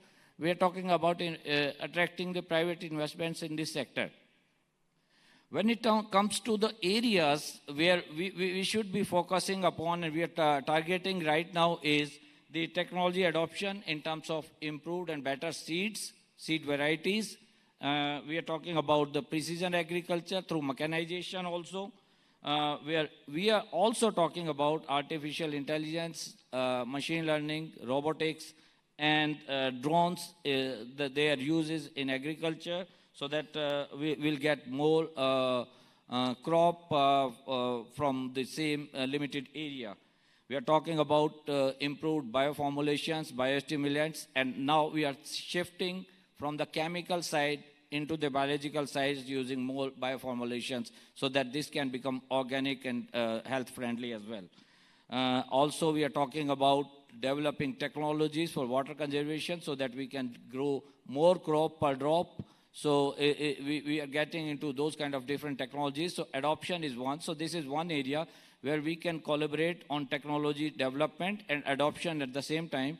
But simultaneously, we should be talking about not only production in the overall segment, we should be talking about the backward integration and the forward integration in market. So we need the extension services, we need the capacity building in farmers, in agripreneurs and other people who are the stakeholders in this system. And we have been talking about, we have got wonderful setup of National Agricultural Research System comprising almost 110 plus institutions in ICAR working on different specific commodities, on specific crops, on specific areas, plus more than 74 state agricultural universities coming into this system. So together we have been working in a big way, but the limitations are funding, the partnership for upscaling and commercialization of these particular agri-tech products and other sectors. Also, we need the financial institutions coming forward. From Government of India side, we have already started Kisan credit card. This is a credit card for the farmers and also for the livestock farmers separately. But then we need microfinancing, other similar support to the farmers and agricultural entrepreneurs in that way. We need to bring in the risk management to the farmers. That's the biggest probably hurdle I have seen in agricultural sector, adopting to the new technologies, because the risk-bearing capacity is less, so we can think of bringing in more financial institutions into insurance sector, which will be like right now we support, but it's not very successful. So we need that innovative solutions to those things. And also, finally, into the R&D, research and development, so that we can actually get into better technologies through the support of the private partners as well, whereas public funded research is already going on. So this kind of partnership can be helpful at the same time, so that we can make the total agricultural sector more sustainable. Thank you. Thank you very much, Dr. Malik. Now, Rahul, how do you see from the private organization like such a huge company, large company like ITC, how do you see the digitalization happening, food security, food safety, absorption of new technologies, and even sustainability? So how do you see from the private side of it? Because it is all with the collaboration.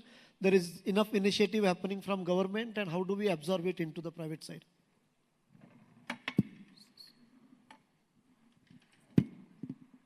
Yeah, Prashanth, and good evening, everybody. See, I agree, as you rightly mentioned, that it's a critical sector for us as a nation, because not just that it contributes around 18% to the economy and roughly at an absolute level around $400 billion a year, but it also employs 40% of the workforce, right? So it has a role of employment also to play. And for an improvement in it, right, productivity, you talked about more crop per drop, etc. Technology plays an important role. Private enterprises do play an important role. And that non-linearity can be only brought about by these two forces, which is private enterprises and technology partnering with the stakeholder of government, right? A little bit I would like to talk about ITC Mars, right? It's a phygital platform which today has roughly 1.5 million farmers on it. There is a digital layer for the farmers through which they get scientific, personalized advisory. They can purchase various inputs that they need for their farming journey. They get enabled for credit, and they can sell their produce right at their villages. And see, in agri, a pure digital platform is still not work. So you need a physical layer as well to enable the orchestration of delivery of goods and services. You talked about smallholder farmers, right? Typically, an Indian farmer has a land holding of around 1 hectare.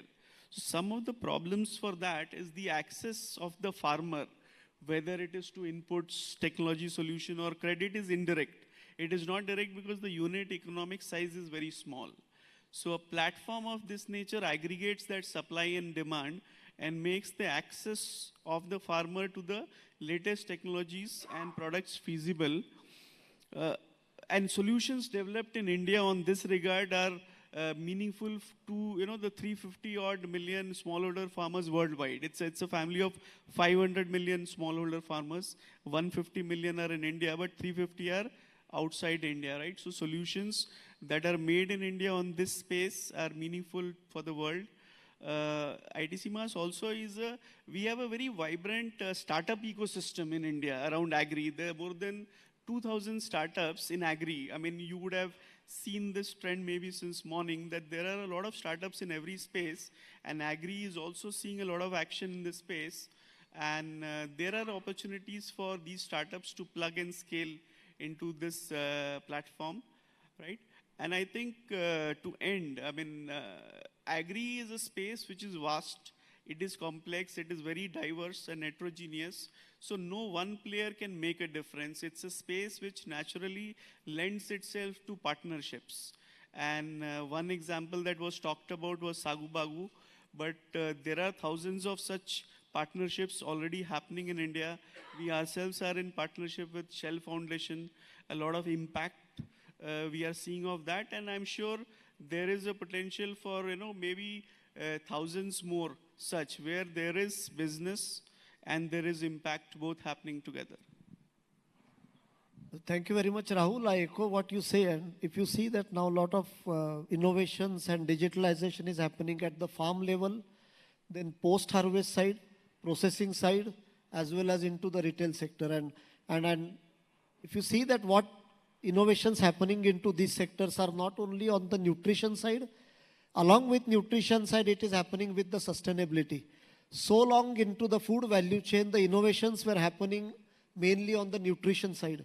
And now, along with nutrition, sustainability topic comes over there, because we still waste 15 to 30% of food grains in the entire value chain, from the farm to the fork, and from the fork to the thrash.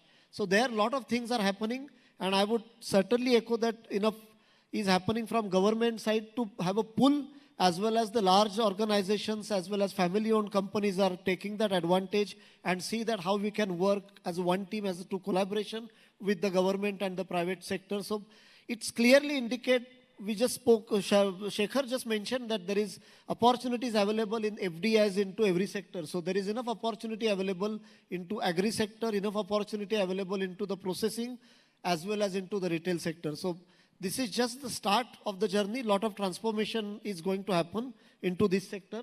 All of us agree that this is just the start into this. If you see the human nutrition, animal nutrition, it is just the start. Many things can happen in next 5, 10 and 25 years. Anything you want to say, doctor, on that?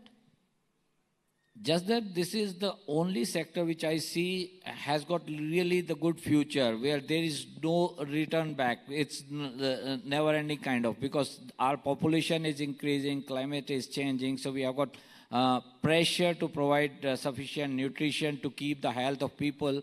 And it's the one health concept when we are talking about providing not only the nutrition, but also keeping the human healthy. That onus comes only to agri-tech, and this agricultural business sector basically comprising the horticulture, the sericulture, the apiculture, the livestock sector, the fisheries sector together. So all of these, the focus is changing slightly. So it's not only production per se, it's also getting into the value chain.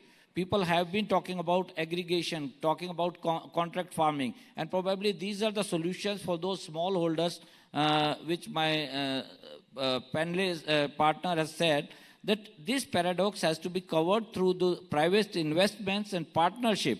It's just not investment. It has to come up as a partnership so that we can actually develop upon these kind of systems, supporting the government initiatives and getting into a right kind of solution to the population, not only in India, but across the globe.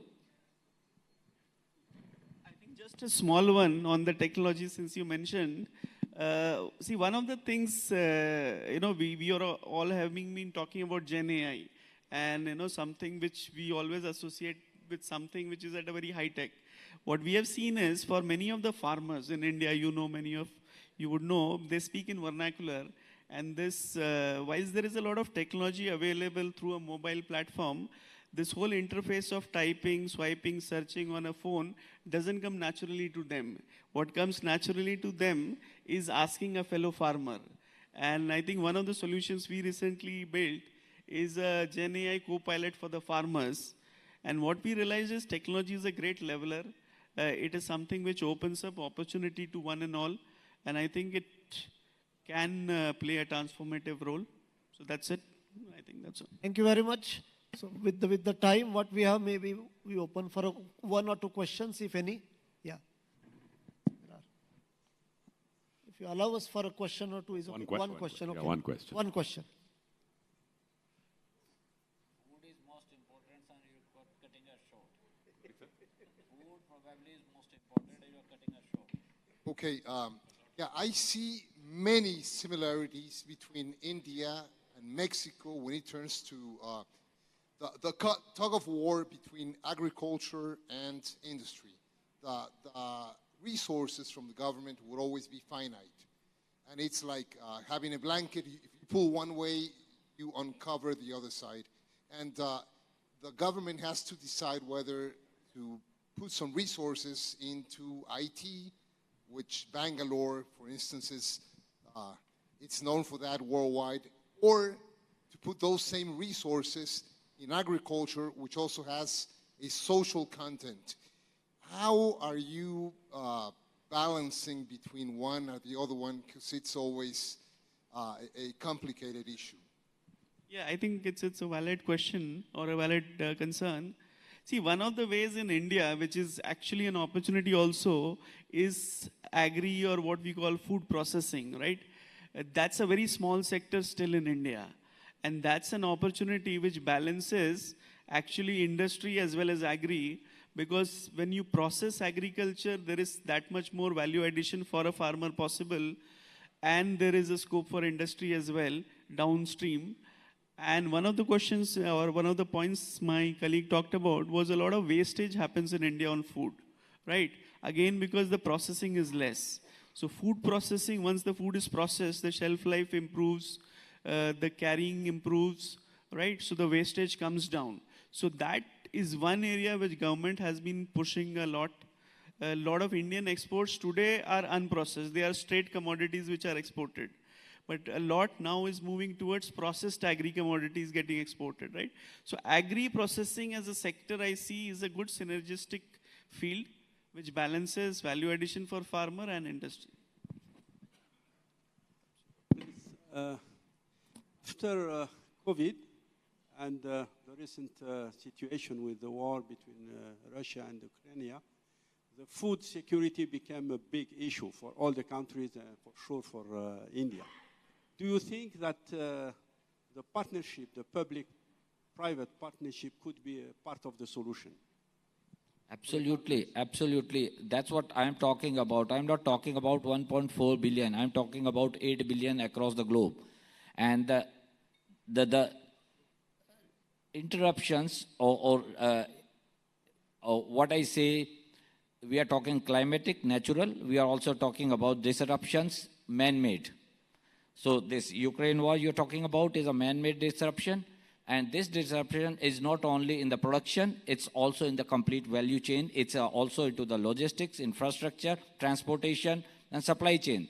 So when we are talking about the solution in agricultural sector, we are not just bound into the production sector. We are talking about the post-harvest technology. We are talking about the market.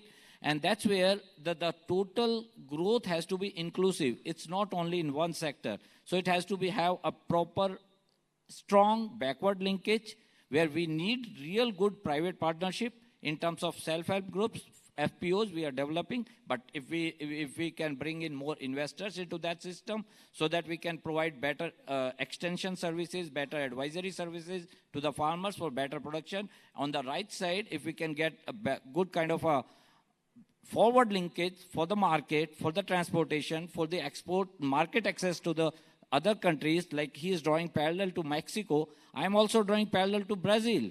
We have got the similar situation, and we are talking about African countries a lot. There are many countries where our technologies are demanded.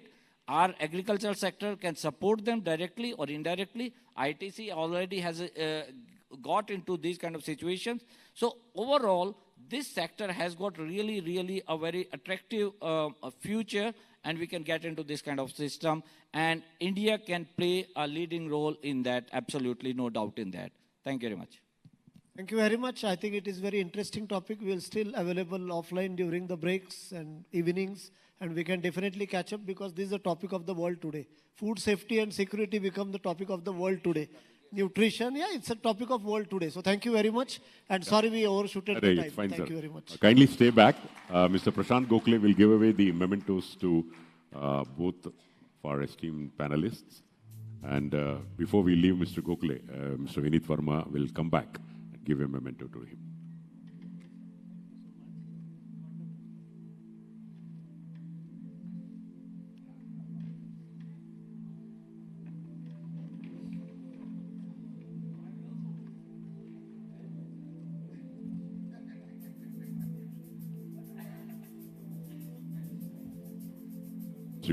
Prashanth Gokhale to receive the memento from Mr. Vineet Verma. All of you kindly move forward for a photograph. I request Mr. Rishikesh Nair to join the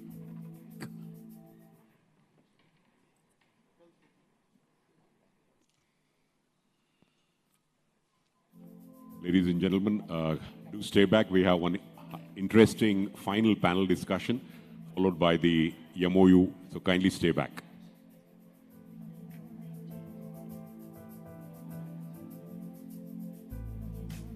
I request Mr. Nair to kindly come back and give us the intro for the next session. Last of the sessions. Good evening, everyone. Panel discussion number 5, driving forces of innovation in real estate. This panel is curated to give delegates a sense of the role of technology and innovation can play in real estate, especially from an urban planning and sustainable development perspective. As we collectively move towards the future, the relevancy of smart cities is growing worldwide, and we can discuss how innovations can improve the connectedness and quality of life for the current and the future generations. Also, on the regulatory changes needed to engage the government, private enterprise, citizens, non-profit organizations, etc., in an impactful way to drive the change and innovation. We have eminent panelists with Mr. John Drew, Mr. Naresh, Dr. Srinivas, Dr. Tuan, and the moderator is none other than Pavitra Shankar. Pavitra Shankar is the Managing Director of Brigade Enterprises Limited. She has over 20 years of experience in consulting, private equity, and real estate development. At Brigade, she is primarily responsible for Brigade's residential business strategy and growth, with a strong focus on customer experience and data analytics. Pavitra is also spearheading the digital transformation of the company. She is an industry thought leader and is carving a niche for herself as one of the female leaders in the construction and real estate industry. She was named amongst the 40 under 40 icons by Reality Plus. Ms. Pavitra is a trustee of Indian Music Experience. She is classically trained Carnatic vocalist and has performed on stage in various genres of cappella, choral, jazz, musical theatre, and soul. Let's welcome Ms. Pavitra Shankar.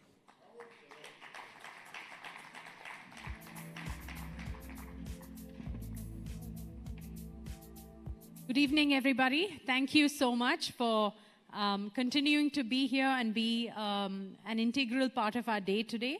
I'm going to request our panelists to come up on stage, and I'll be introducing them as well. So welcome to all of you. One more, no?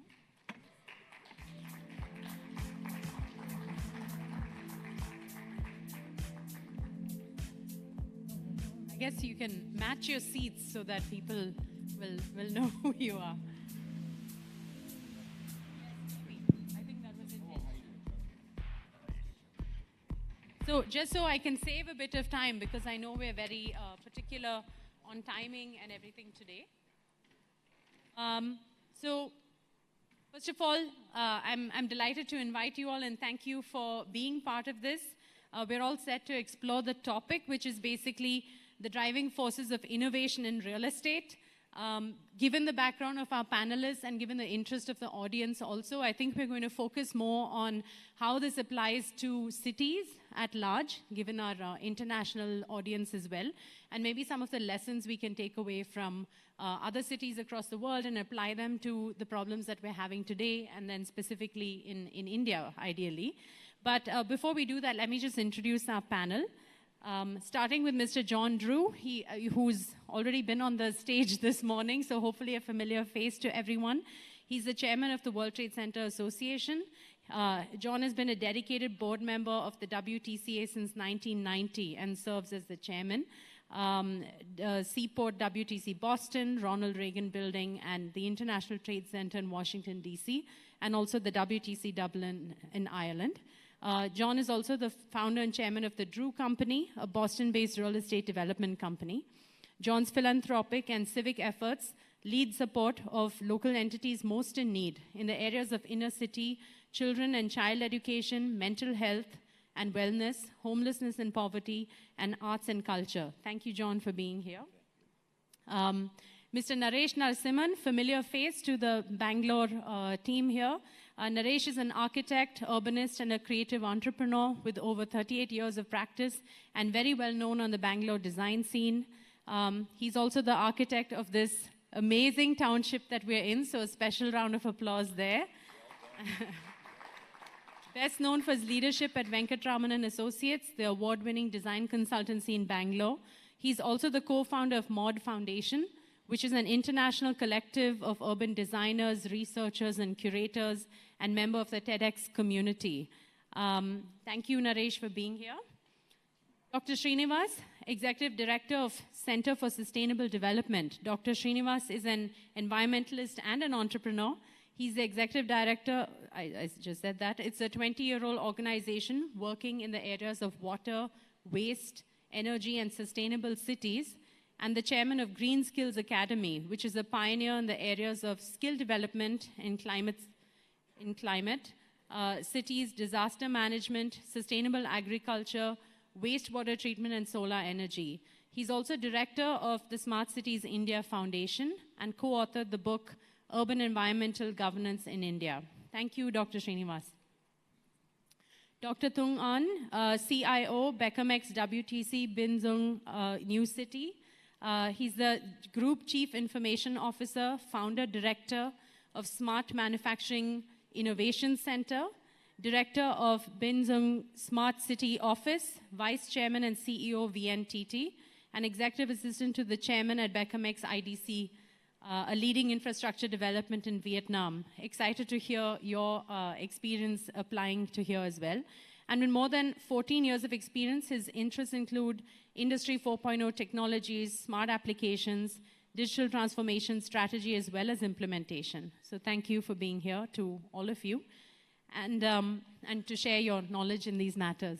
So as I was saying, everyone was very excited to sort of talk about how we can use technology and innovation to address the problems of growing cities and rapid urbanization.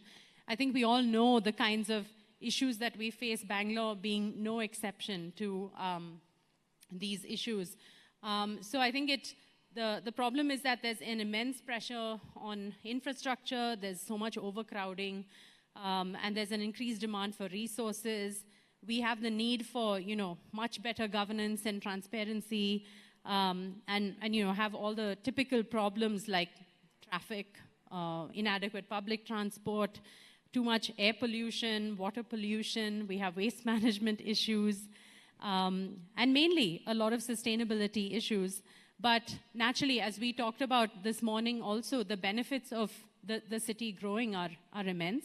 But at the same time, how do we sort of mitigate the challenges that result?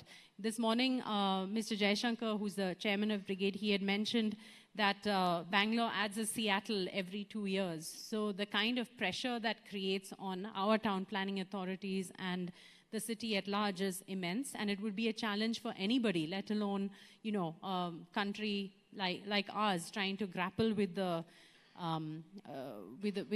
pressures of the cities the way they're growing today. So that's generally the theme of what we would like to discuss today, and I thought in the interest of time and also to keep it a little more back and forth, I have about a few questions that I thought maybe I could address to each one of you, and then if another panelist would like to add on, that would be great. So in general, when we look at all of the smart city, a lot of examples of other cities that have dealt with the kind of issues that we have today, we hear of, say, solutions in, say, Amsterdam or Barcelona or Singapore across the world where people have really been able to implement certain smart solutions. For instance, Amsterdam's smart mobility initiatives include EV charging infrastructure and intelligent traffic management systems. Barcelona has leveraged IoT sensors to monitor air quality and reduce pollution. In India, we talk about Singapore a lot. It stands out as a leading smart city with its comprehensive approach to urban planning and technology integration. And even cities like closer to home, Pune, for example, has implemented a smart parking system that uses IoT sensors. So I was just curious, and maybe we could start with you, Dr. Thongan. How can cities use technology and innovation to address the challenges? And maybe help us understand what has been happening in the past and what is maybe newer solutions that are more preferred today, and maybe some examples from what you've done or seen in Vietnam. Good evening, everyone. So it's my honor to be a panelist today with everyone. So, you know, HCT have its own challenges. Let me introduce you about the Bijou province. Our province, we are an industrial province. So we have around 30 industrial parks in our province. So it means that, you know, the HCT, each province have its own challenges. So because we are industrial city, so we meet our challenge is because we are up to 30 years of industrial development. We are facing with the problem of increasing the productivity. Because in the past, we have been depending on the labor intensive, land intensive for our province, for helping us develop our economic. So now, so that's why, because we must know what we are, and before detecting the challenge of the city. So because, come back to the question, because for applying the technology for the Bijou, for our province, we are defining our smart city project. It's not only about the technology facility, it's about how do we develop our society and even especially overcome the middle income trap. So that's why now in terms of technology, we are focusing on Industry 4.0 for smart factory, for smart manufacturing, because we want to help our existing tenant to upgrade their factory and even to become smart factory. Because for a big city like Bengaluru, maybe they will focusing on smart parking, smart transportation, something like that. But because our province, we have many kind of industrial parks. So the first point we must have our existing investor, existing factory to upgrade to become smart factory. So so if we can do it, we can have our province, our city becomes smart city, smart industrial city. And after that, we upgrade and on another hand, we have to consider about the human resource development to adapt with a new kind of technology for factory and for industrial city. So you see that the problem, we don't have a common one solution for every city, because for the Bijou province, we focusing on the continue to maintain our competitive advantage is about the industrial development. That's why we're focusing on smart manufacturing is the first step. And after that, we are developing our intelligent operation center and about the smart parking and smart street lighting, and we are expanding it. But we start with the smart manufacturing to help to upgrade our industrial park to become smart industrial park. Okay, very interesting. And it sounds like there's also generally, you have to get everybody trained on how to even function in some of these areas, right? Like even in terms of using the smart factory and so on. There's a lot of training and human resources as well. Any other points that anyone might want to add? Any experiences in your case, Dr. Srinivas? Yeah, so good evening, and I want to thank all of you for inviting me. I think one of the key areas that we need to look at from a smart city as well as from a sustainable city point of view is the skill development. If you look at the new act that the European Union has brought out, the Industrial Act, they have emphasized the need for green skills and green jobs. So I think if you are talking about a transition to a smart city or a green city, or a green building for that matter, who are the people who are going to execute it? That's very important. You know, we talk a lot about goals, achievements, and so on, but then where is the manpower to do all that? So it is with this initiative, we started something called as the Green Skills Academy, where we train people right from wastewater treatment operators to solar grid operators, right up to climate resilience and disaster management, so that they can actually execute. Because if you want the government's vision of 175 gigawatts or so of renewable energy to be done in India, as well as to save water right now, you need the right kind of manpower to be able to do that, to transition from a regular building to a green building or to a green city. So I think that's one of the key challenges that we have, and we don't have any manpower in India right now.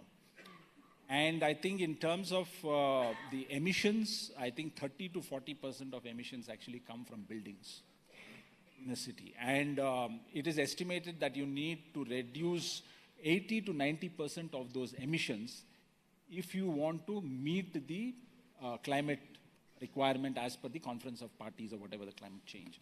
So it's a huge agenda for the buildings. And I think one of the most important things that I've been advocating is whether we can set up green innovation centers in different places, you know, where you can start skilling people, where you can start innovating green buildings and green cities. So I think that's my initial thoughts and remarks on that.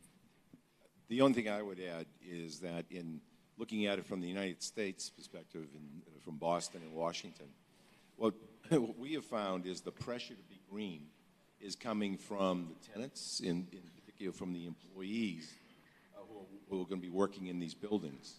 They want to be in a building that is known to be green and sustainable and basically at the leading edge of making those kind of improvements.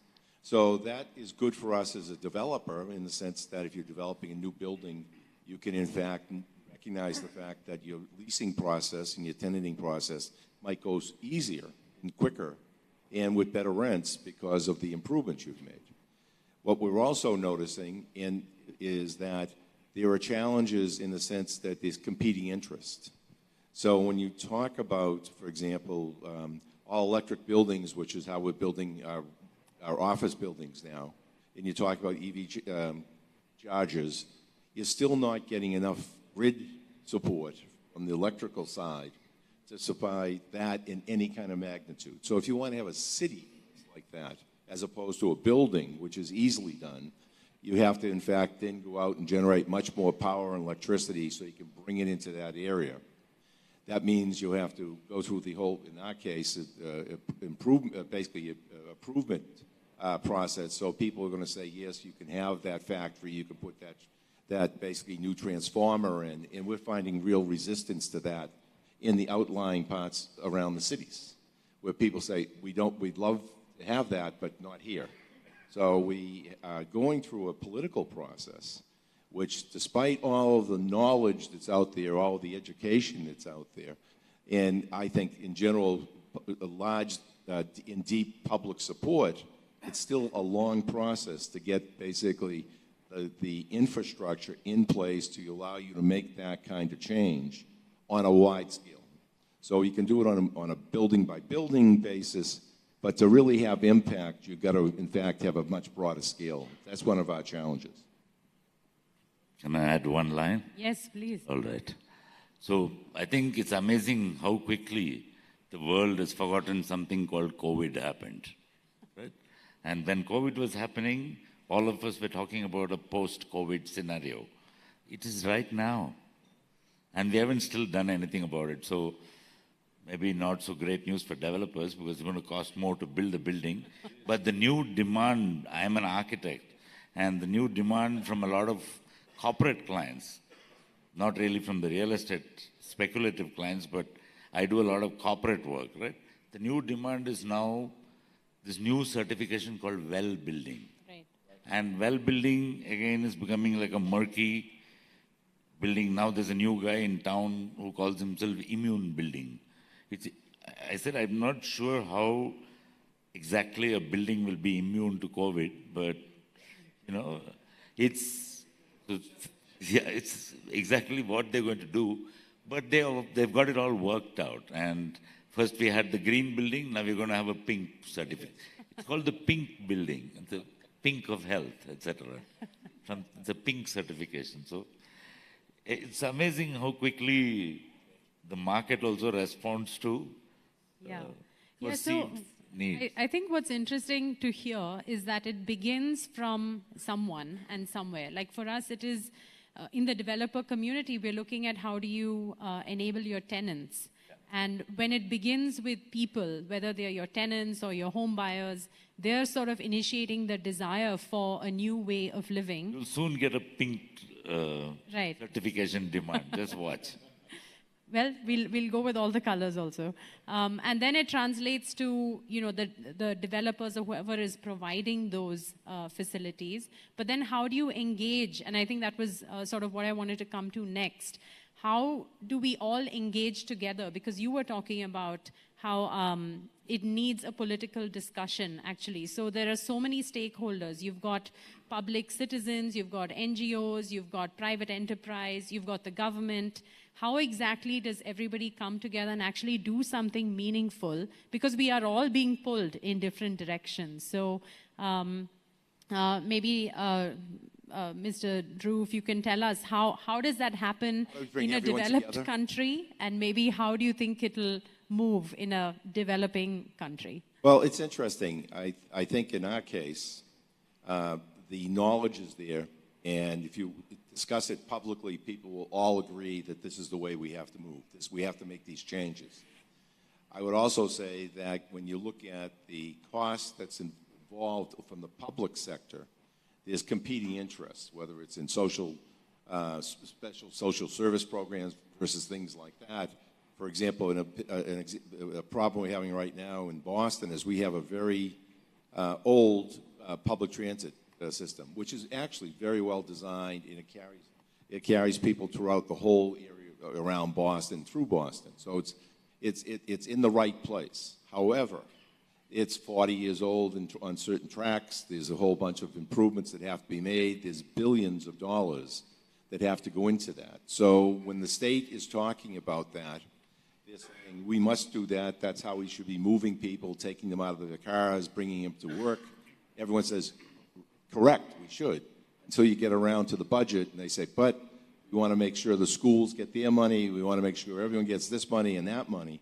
Now, so I think, this is a terrible thing to say, I suppose. I think crisis motivates us more than, quite frankly, logic sometimes. Until we forget about it, like exactly. Post-COVID. So, but the crisis does motivate us to make those kind of changes. And so right now we are very concerned about our air, we're very concerned about rapid transit, and so the money is being invested. So the pressure is there. So that's actually pretty good. I don't think we have any opposition, which is the strange thing. It's not a question of bringing people together and saying, do you agree that we should be doing this? I think they agree. It's just a question of don't take away my money, don't take away my project, don't take away this. It's more of a problem like that. So I think at the end of the day, it is political leadership that matters. I think we can support, from all of our perspectives, I think you can support political leadership that wants to move in that direction. They'll need our support. But from an academic and design point of view, from a development point of view, I think people are going to have to start demanding that we move forward more quickly. Naresh, any thoughts on maybe how this engagement of stakeholders can happen in a better way? You've run so many of these projects that require both the public and the government to work together. So I've done it both ways. I've done it bottom up, which mostly didn't work, okay? But what I felt was that, after some time I switched to the reverse strategy, saying that go completely top down. Go and show the top leadership of the state, say 10 projects, and say pick 2, okay? And for each project, see, I think politicians understand, and particularly politicians in India are mass leaders. They're not ideological leaders. One of the reasons why they occupy positions of power like that is that if they call for a meeting, 500,000 people show up without any extra motivation, if you know what I mean. So I always feel that one should also present projects to them which hit that metric. Like if you do this, 500,000, let us say, 1 million people will be affected by doing something. It immediately catches their attention. I've always noticed that. I think that's a really valuable insight, because in the end you have to do what You have to get things done so that people want to do it. You pick half a dozen projects, you know which one you really want to do, disguise it, create an impact statement.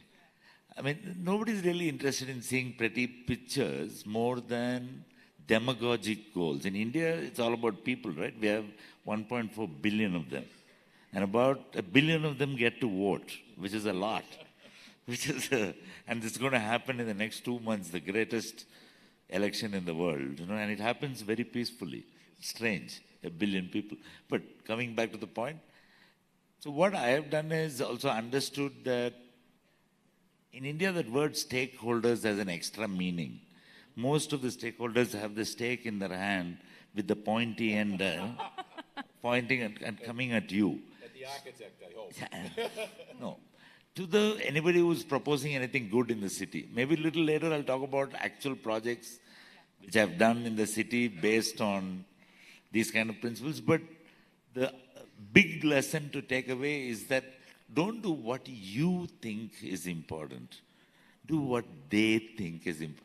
And present it correctly. And if it also hits the tick boxes on social goals, on positive impact on the city, maybe improve some aspect of the city which we thought was gone forever. It could be anything. So as long as it affects a lot of people, they get very interested. Dr. Srinivas, any example of how you could maybe catalyze something like this, like between public and private or with citizens and private? So I think the concept of real estate today is moving from space-centric to people-centric. And I think there is now the new thing that is coming up called RIAS, Real Estate as a Service. So that's the new thing that's happening globally. Everything as a service is everything as a service is today's business model. But yes. So it's not about filling up occupancy, but how engaged you keep the people, your tenants. That's the concept that's coming up now. And I think this is what we need to look if you want to engage stakeholders, not just about political people here. And I think one of the good examples I see is what you all have done with this present space here. It's a people-centric space, and Naresh and me were talking about it some time back. See, you have people who come and enjoy the space out here. You also have offices which network. You also have houses here where people dwell. So it's an interconnection that you give. But then you can graduate further to making this as a service-oriented. What kind of services can you provide? And nowadays, the people are talking about even charging based on the service. Rather than charging the space itself, you charge on the service. So I think if you start engaging people more in the real estate, obviously, I think then the engagement with people becomes greater. And the second thing is, I think it's about data. See, if you know, there is about each building, a smart building, is expected to generate 150 GB of data. And that is a huge amount of data for city governance. So if you can link data to city governance, automatically the governance gets involved with people out here. So I think the most important thing is how am I going to use data? Because there is a huge amount, because right now by 2050, I think there's going to be, most of it is going to transition to smart buildings. And smart buildings means power, waste, water, all those kind of things. So you have a huge amount of data coming out, the usage, how it is used, where it is used, by whom it is used. So many things come out, and then you plan your space better. There's also great inputs to the governance. So I think we should look at innovative methods, because the topic is on innovation. So I don't want to go back and talk about the same issues of political, people being involved, real estate being. I think now we should do away with that, and we should start looking at it from an innovative point of view. How can we engage our stakeholders more meaningfully? No, thank you for bringing us back to that.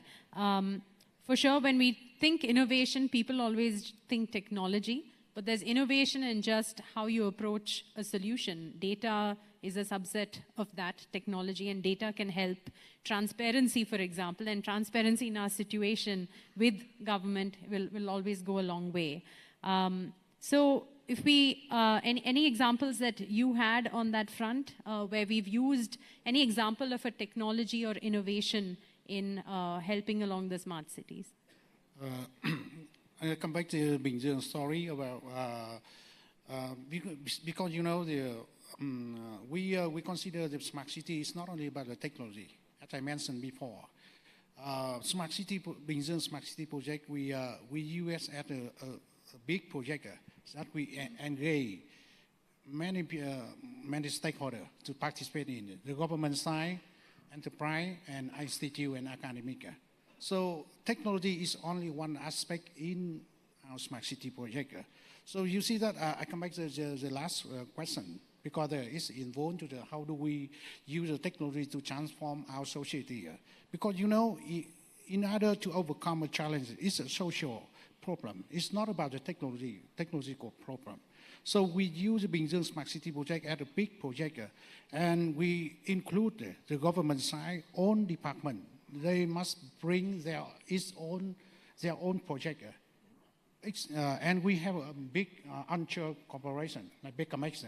They bring the big some project to contribute to the community. And we have around 6 universities in our city. So each university must bring its own project to the Smart City project. So it means that every stakeholder, all stakeholders will involve into to build our Smart City project. So including the technology project. So as I mentioned before at the beginning of session, because we are the industrial cities, so we are focusing on the smart factory, IIoT, AI, and big data. And because now the industrial development is still our competitive advantage. So that's why we are focusing on how do we use the technology to transform our existing competitive advantage first, and after that we move to the new sector. But we include the university, enterprise, and researcher, student, and we build our own innovation ecosystem, including the incubator, accelerator, including the a set of center of excellence to help our manufacturer to upgrade because we want to create a common foundation for everyone, for enterprise, for a university, for institute, for even startup at the early stages. They can come there and they can create the idea, implement some pilot project, for example. So that's why technology is not only the problem of the smart factory. The problem is how do we include stakeholder and how do we create a foundation for every stakeholder can show their, can contribute to the city. Great, thank you. So I know many of our audience members were actually interested in knowing about the Smart Cities mission in India, which was launched in 2015 with the goal of transforming 100 cities into smart cities by, leveraging technology and innovation. And some of the areas of focus was urban mobility, waste management, water supply, energy efficiency. These are things that we battle with on a day-to-day basis. And cities like Bhopal, Surat, Pune, Bhubaneswar, these are all known as Tier 2 cities, but they've made really dramatic progress in implementing many solutions under this initiative. So Dr. Srinivas being so involved in smart cities in India as well, can you say maybe an example of how one of these solutions sort of helped us leapfrog your traditional challenges of maybe having, of cities growing, and maybe how it can help us scale up? See, one of the good examples is Indore. See, Indore is now ranked #1 smart city in India. See, Indore is not a very big city, compared to Bangalore and, Delhi or Hyderabad. But there has been a good mix of things that happened. One of it was mainly they focused a lot on waste management, which brought them up. Even today, in the rankings of waste management at an all India level, Indore still ranks 1 and Mysore is at #2. They focused a lot on how to segregate garbage to waste and how to dispose it. This is the first thing that you need to move towards a clean city before you get to a smart city. Okay. So that's very important. You need to make your city clean. The second thing is, as you said, mobility. They focused a lot on, this BRT, what they call that road for the buses to move, in specific lanes. Mysore also has, probably attempted that. The other thing is they also brought in this, I think probably IoT to fix the timings of the buses so that you know what bus is coming, somewhat like they do it in Europe and other places. So there was a mix of doing technology, and they also, of course, went in for underground OFCs, optical fiber connections, which is very essential to make your city smart. I mean, because if you want IoTs, then you need to have those, and so that's one of the things. Of course, it was much easier to do it in a city like Indore because it's more compact, it's more this. The other thing they also introduced was, to have separate space for vendors, food vendors. So what we see on the pavements today, a lot of people setting up shops, and that's a major rift between BBMP, the citizens, and the person selling there. That was solved in a different manner in Indore when they actually set up those spaces for food vendors. So they can sell their food there and people can come and, So, see, that's where governance steps in, how you plan. You also need, technology to, capture data, to understand where this goes. And then, of course, citizen awareness in terms of, whether it's waste management or energy management or whatever it is. So I think, if we are able to ultimately, whether it is in real estate, the building, or the smart city, the objective is to improve the quality of life. See, supposing in your buildings, if you are able to tell people, look, the pollution level in my buildings is far less compared to somewhere else. You can breathe fresher air or cleaner air. You don't have a problem of, waste, how to collect, how to dispose of waste. You can say you're also helping combat some climate. Make the services easier. Supposing you give them a lot of Wi-Fi enabled services over here, which they can work. So with work from home concept, what is happening is, whether I'm able to provide an office environment in the house. This is what that real estate as a service is catching up with. So that means I want to make this space by providing certain services which make it look like an office. And you charge for that. So that's how the new revenue model is also coming up. So these are some things that I think, where smart cities like Indore, and they're smaller, but they have, sort of been able to. Of course, you have a lot of examples around the world. But still the sad thing is, if you look at the statistics of 2019, only 5% of the smart cities in the world have focused on building innovations. There are still 95% which are yet to focus on building innovations. So what are they focusing on otherwise? See, they're more trying to focus on the technology part and trying to improve. It's not on buildings. Mm-hmm. It is on the infrastructure of the city. Right. Okay, but now the focus has to come back on buildings because buildings are 40% of your emissions.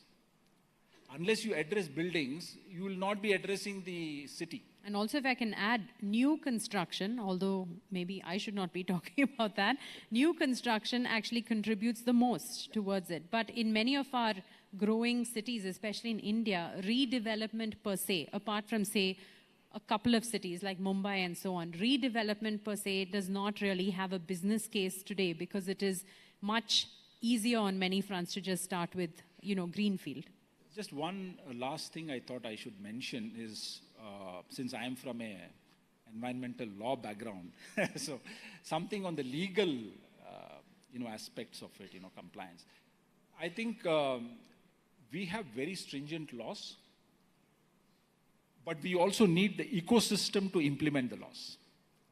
See, if you just have laws without the ecosystem to implement the laws, then so ecosystem to put, I mean, it should not be a, where it's a, something that, I react to a situation. So for example, the most recent one, which you may be knowing, is the construction and demolition waste law, CND waste law, which has come out in India. And it's a very, very good law. How are you going to dispose your construction and demolition waste? So you can't dump it in lakes and rivers and on the highways. It's a very good law. But how are you going to monitor it? How are you going to implement it? Do we have the ecosystem to do it? Is a very, very important thing. And I think that's where people like this forum, what you have, you must address the ecosystem for compliance. Then we will tend to blame the government less. So we're always looking for someone to blame, right? Never looking within. But I'd love for the audience to get an idea also of a couple of projects that have happened in Bangalore, in Bengaluru, that Naresh has also been involved in. So if you can maybe, because that did involve all of these stakeholders, it did involve sort of addressing problems that we have today, which is, waste management, flooding, urban flooding, which is a real problem, and just water pollution and so on. So if you could talk a little bit about the famous stormwater drain project that you did, I think that would be very interesting for the audience at large. Okay, so I've been a practicing architect for quite a long time now, close to 40 years. We've hit a point in India, we hit the point about 10, 12 years ago, I think, when this building was inaugurated, that we can build, I mean, not this building, the World Trade Center here, that we can build a building in India at something like a 9 on 10 compared to a Western building. And now, in the last 10 years, we have done 10 on 10 also. And our interior design of many things in India are a 15 on 10. They are much better than anything that I see elsewhere in the world also, right? So, some of it. But all you have to do is step out of this complex onto the busy main road, and your foot will go straight into a ditch with running sewage in it. And it goes to -20. So there's a system. It's not that we don't know how to make a road or how to make a drain or how to make sewage flow in a pipe. It's that the system to do it is broken. And one of the reasons it's broken is because most budgetary allocations towards these things are based on flawed data, like what Dr. Srinivas pointed out. The entire social system of India, the way budget is allocated, is based on a document called the Indian census, which is there in every country in the world. And the last time we had a census in India was in 2011. So we've added about 350 million people since then, right? It was only about 1.1 billion at that time, in 2011. So, and the census of India still says that 32% of India lives in cities. 68% lives in villages. And what is a city by Indian technical definition? It's actually the word used in Indian law is called census town, which means any inhabitation with more than 5,000 people, right? And there are 6,600 of them in India with more than. So what has happened dramatically in the last 15 years is that I think the entire logic of India is reversed. I think now 65% actually live in cities. There are only 35% people left in the village. You go to any rural area in India, you see a lot of old people. You don't see young people. They've all migrated into the city. All the jobs and cities. Obviously, people vote with their feet. They don't care about a political party. Where there's money, they'll go, right? And what is happening is the city, we keep saying that we can't grapple with the problem. Like you said, Mr. Jaishankar said, we had a Seattle. It sounds like a good statistic. But you cannot tell me that with today's tools and the much promised and much wanted AI tools we are all supposed to receive magically very soon from somebody, is not going to be able to fix this problem. So fundamentally, I think we should start addressing that India is operating on flawed data sets to plan the country. And it's not that we don't, the election of India is going to happen, and I said in 2 months from now. Do you think that the political parties of India do not know how many people live here and where? I'm sure they know exactly what it is. But this data is not coming into the public domain, and which can be cited as a planning tool. We're still relying on 15-year-old data. So unless that changes, there's going to be a problem. Yeah, definitely. Anything that you wanted to add on this? I think just listening has been fascinating to me. We're all in agreement, but we're all in different places in time. And what I mean by that, we all expect smart cities, we all expect green cities, sustainable cities, pink cities. But where we find ourselves is at different points. We don't have a storage problem. We don't have a wastewater problem throughout most of the United States. We have basically an irrigation problem where we're draining basically a lot of water out of our land and out of our rivers, and we're learning how to cope with that and must cope with it. There's in Boston and Washington, all of the building codes require us to be green. We're not debating that. And when you look at flooding issues, we're not getting insurance companies to underwrite insurance on our new buildings unless we address the water issue around those buildings. So those things are underway. What we're missing, I think, is what we're still missing is we need to be speedier. We need to move faster. We need to make a commitment that lasts year after year after year and not vacillates up and down to, in fact, take the older parts of the city and upgrade them. You know, they have good sewers, but the pipes and things like that are old. You know, various things along those lines. You're facing a situation where you're installing that, in some cases for the first time. We're trying to upgrade what was installed. But the goal is to bring everyone's life into a better spot with cleaner environments, better health, quite frankly, better working conditions, better living conditions. So I think what we need to do is unify that we're all after that goal and figure out where we're at, how to get there. And I think, for example, I know that the Dutch could teach us how to build a dam around Boston so we don't flood. If we wanted to ask them that, but we very seldom ask other people for their advice. But the fact of the matter is, I think there's knowledge out there that we can use. But the commitment, I think, is, I'm very happy to hear everyone saying what they're saying, because I believe that, quite frankly, we have the same vision of where we want to get to. Thank you. I think that actually leaves things on a pretty positive note, because cities do have their challenges, but then again, there's a lot of awareness and discussion about it, just the way we are doing here today. And like you said, everybody is engaged, everybody feels like they want to push things forward.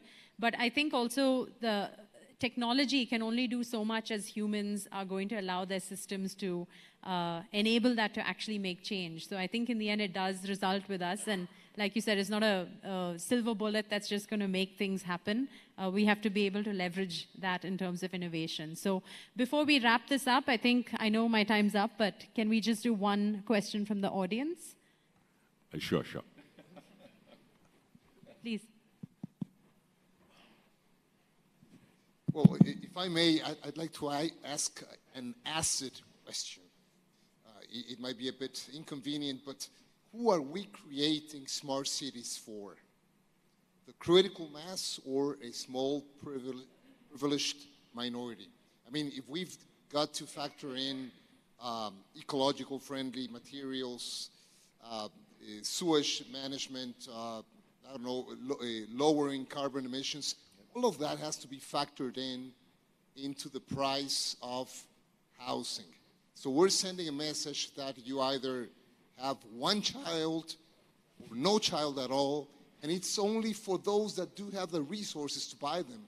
So, I mean, India, again, most of the people, the ones that don't have the resources, they live in the farms. But if they wanted to move into the city, would they be able to afford a house and be able to have maybe 2 or 3 or 4 children?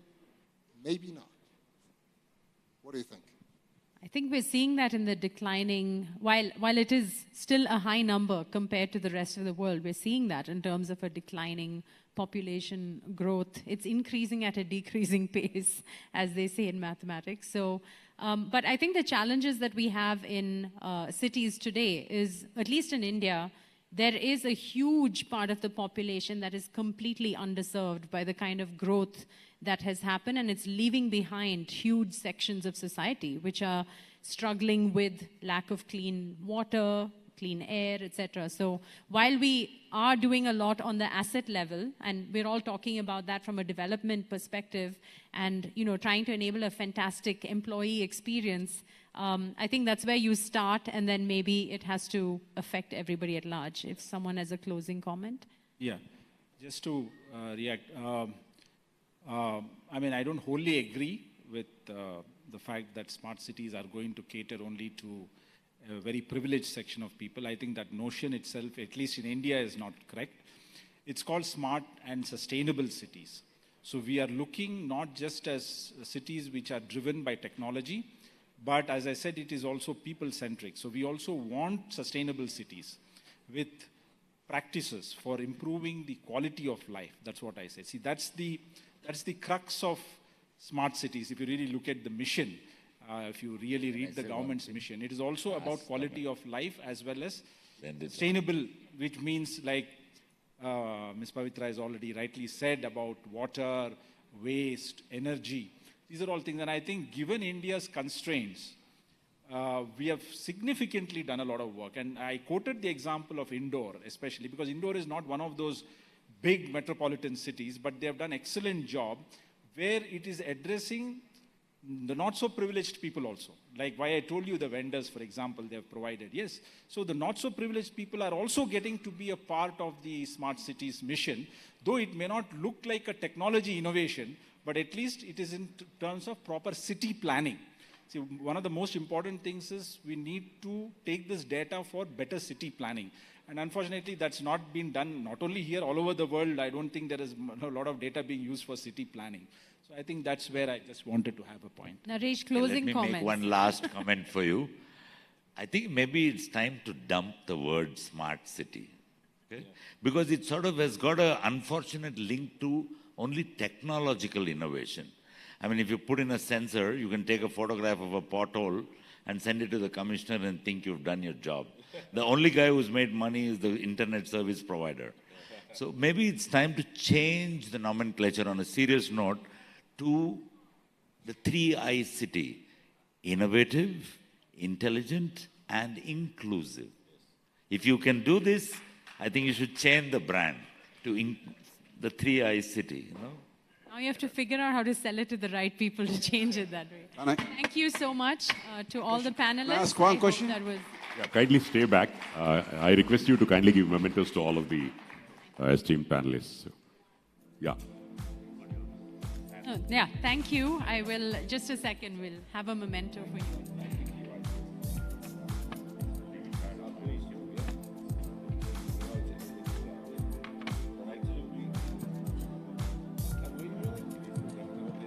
Mr. Vineet Verma and Shikesh Nair will join in for the pick.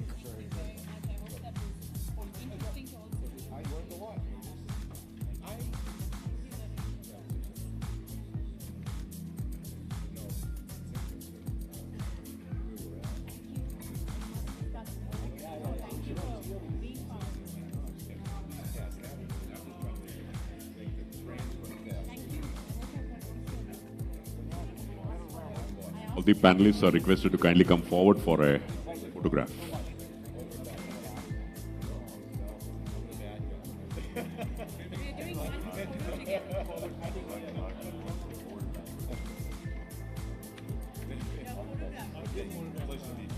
Ladies and gentlemen, let's give a round of applause for the entire panelists, because you will have to clap a little more. So this is sort of a rehearsal, because the MOU is going to be signed in a short while from now.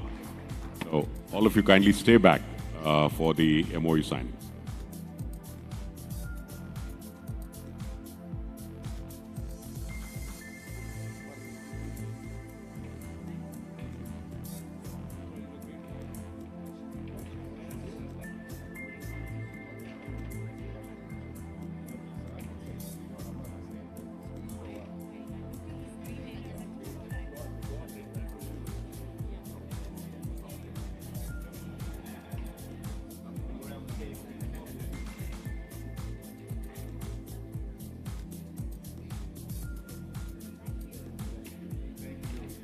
Thank you very much.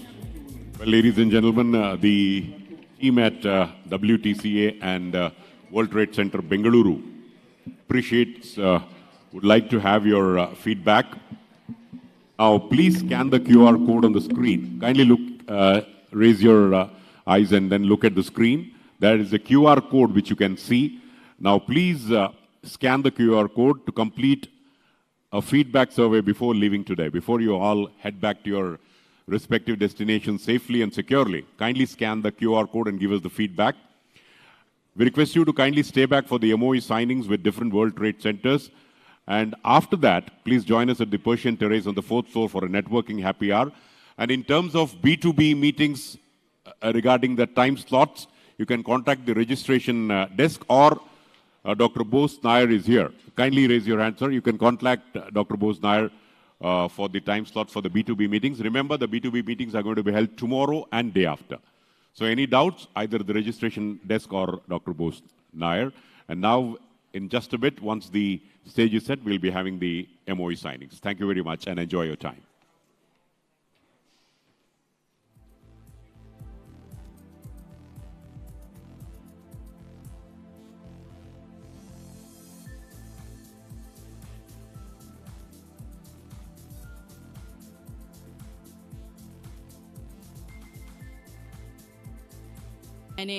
With World Trade Center Bengaluru.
Ladies and gentlemen, may I request for your attention for just a couple of minutes.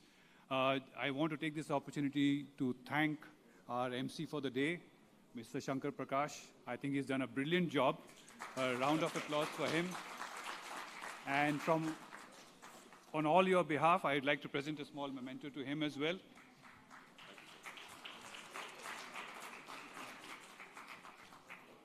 Thank you.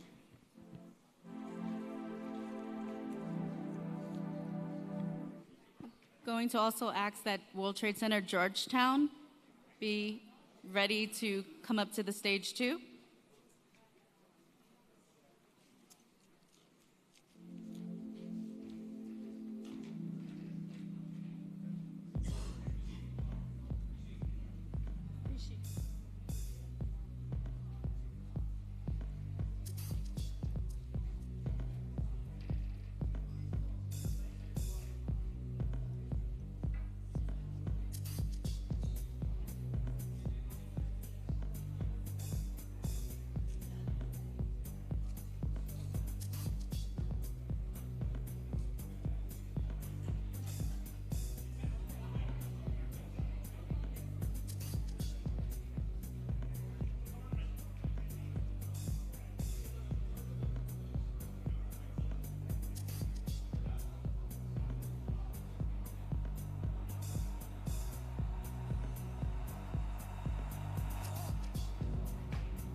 Next up is World Trade Center Bhubaneswar and World Trade Center Georgetown.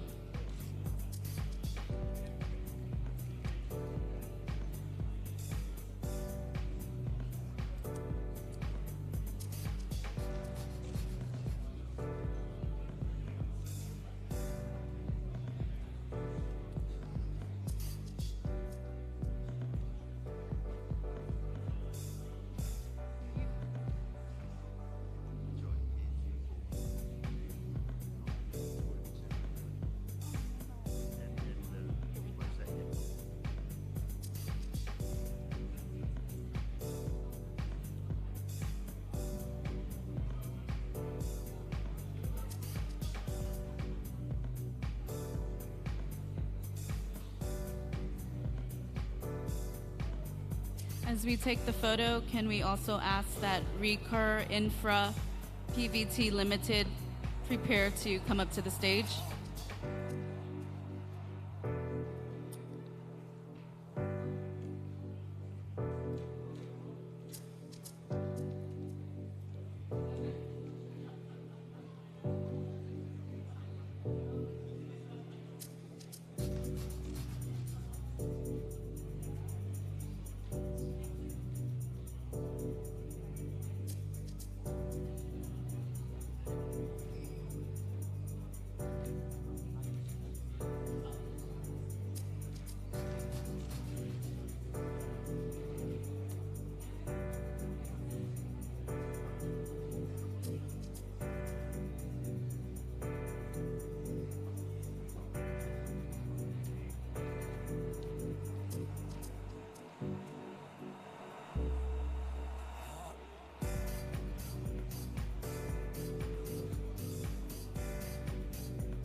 Next, we'd like to call to the stage World Trade Center Abuja and World Trade Center Cairo.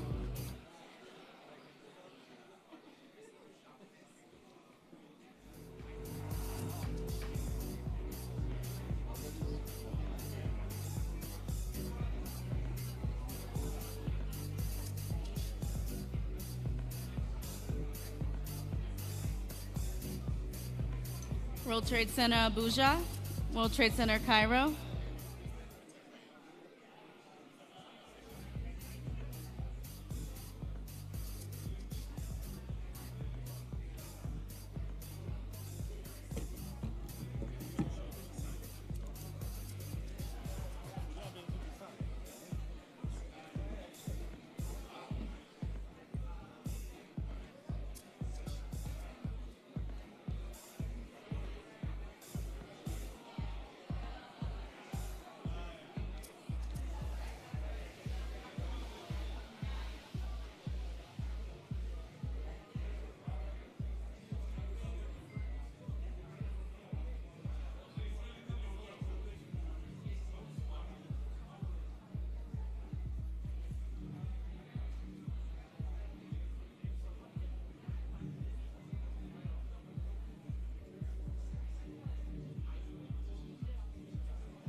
Thank you. We'd like to call World Trade Center Algiers to the stage.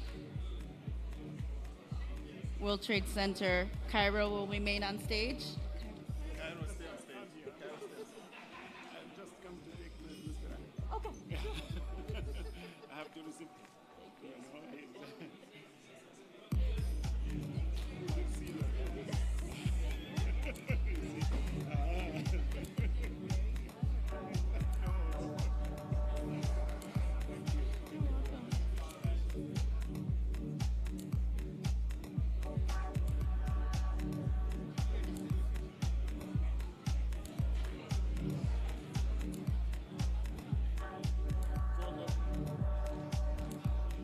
I think with the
Next, we'd like to call to the stage World Trade Center Georgetown and World Trade Center Bengaluru.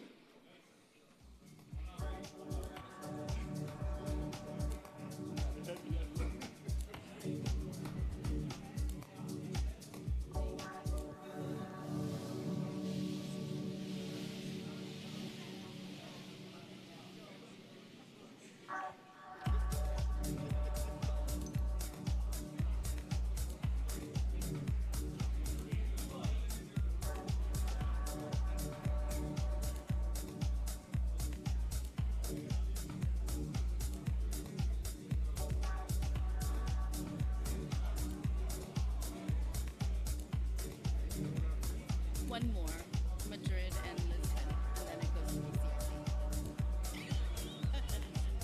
Yeah, they have a ton of MOUs.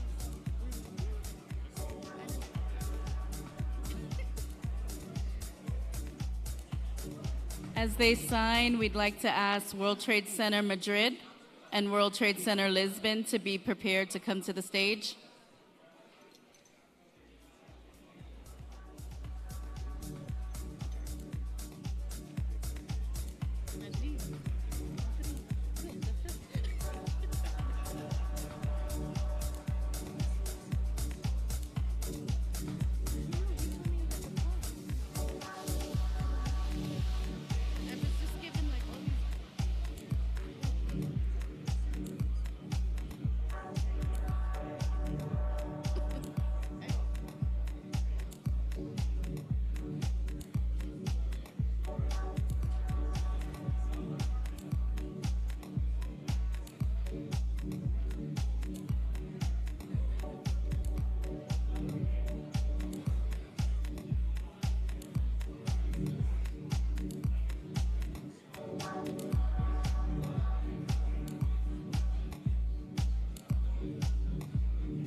Lastly, World Trade Center Madrid and World Trade Center Lisbon.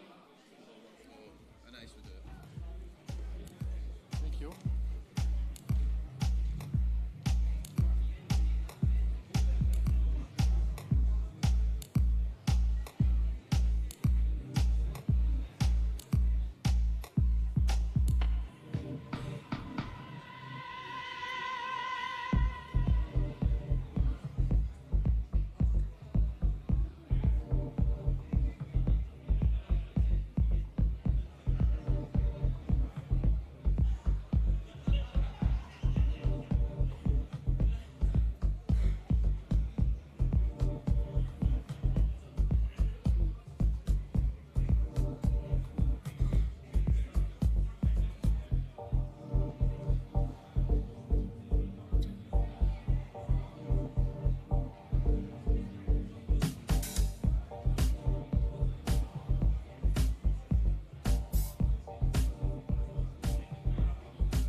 Thank you to our World Trade Centers who've signed MOUs today. I'd like to pass the mic on to BCIC.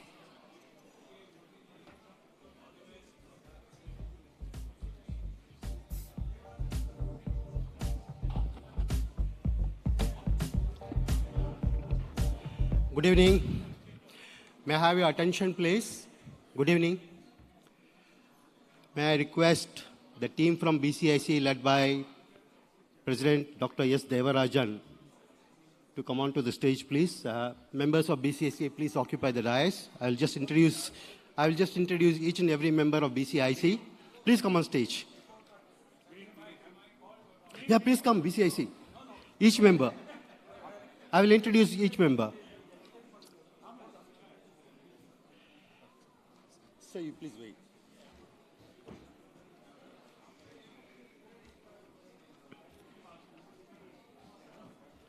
Rashmi, you also get inside. Quick. Okay, BCIC is a premier industry body in India. It has got 850 members. And out of the 850 members, it's got large, medium, and small business enterprises as its members. And BCIC is today's knowledge partner for this event. We're extremely honored to be the knowledge partner. And I take the privilege of introducing each and every member of the BCIC team. So, Mr. Devarajan, can you please raise your hand? Dr. S. Devarajan is our president. And Mr. Vinit Verma, Senior Vice President. He's also the MD of WTCA Bengaluru. Thank you, Mr. Vinit, for having us here. And Mr. Prashanth Gokhale, Vice President. Then to the extreme left of Mr. Dr. Devarajan is Mr. T.R. Parasuraman, Past President, BCIC. Then to his left is Rajashri, and to her left is Mr. H.R. Jairam, who is a chairman of the MSME Expert Committee of BCIC. And then to his left is Mr. Prakash Ramarao, who is the co-chairman of the Agro Committee of BCIC. And here, Mr. K. Ravi, chairman of the International Business Committee of BCIC. Then to his right is Mr. Nagaraju, who is the Government Connect advisor. And then Mr. Ganesh Shanoy, who is the co-chairman of the International Business Expert Committee of BCIC. And then Mr. Karthikeyan, who is the co-chairman of the Manufacturing Committee. And then Mr. Jagdish Shunkar, who is again the co-chairman of the Agro Committee. So we are all here working as one team, and BCIC has got 28 expert committees. 28 expert committees, right from agriculture, agro, aerospace, international business, ease of doing business, you name it, taxes, indirect taxes, etc. So today, 8 committees have formed together to support WTC Bengaluru to host this particular 54th Global Business Forum. We thank Mr. Vinit for this. And today we are going to sign 3 MOUs, one domestic MOU with WTC Mumbai and 2 international MOUs, one with Netherlands, WTC 20 Netherlands, other one is with WTC Riyadh, Saudi Arabia. So 2 international MOUs and 1 domestic MOU. So may I call upon His Excellency, Mr. Yavod Jayanti Vox, my apologies, sir, if my pronunciation is wrong, Consul General of Netherlands in Bengaluru. I would request Mr. Feb to kindly accompany him onto the dais.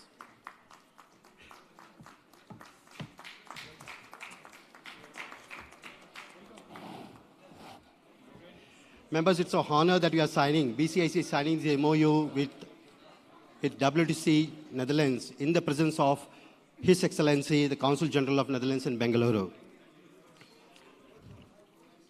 And basically, the MOU is getting signed with a clear objective of promoting and encouraging trade and commerce, economic development, international businesses between India and Netherlands with an objective to further improving relations and facilitating trade and investments between the 2 countries. So the MOU, I would request that to be shown to the public. Thank you.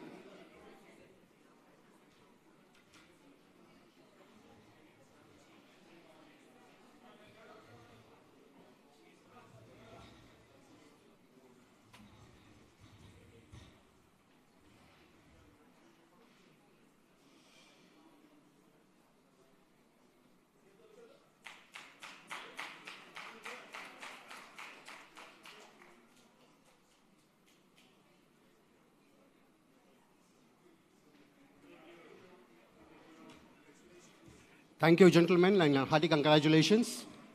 And this also brings the opening of BCIC's 2nd international office outside Bengaluru.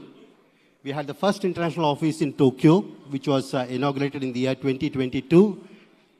And we have a team which is working on that. And this is the 2nd MOU which we have with Netherlands, which will cater to European market.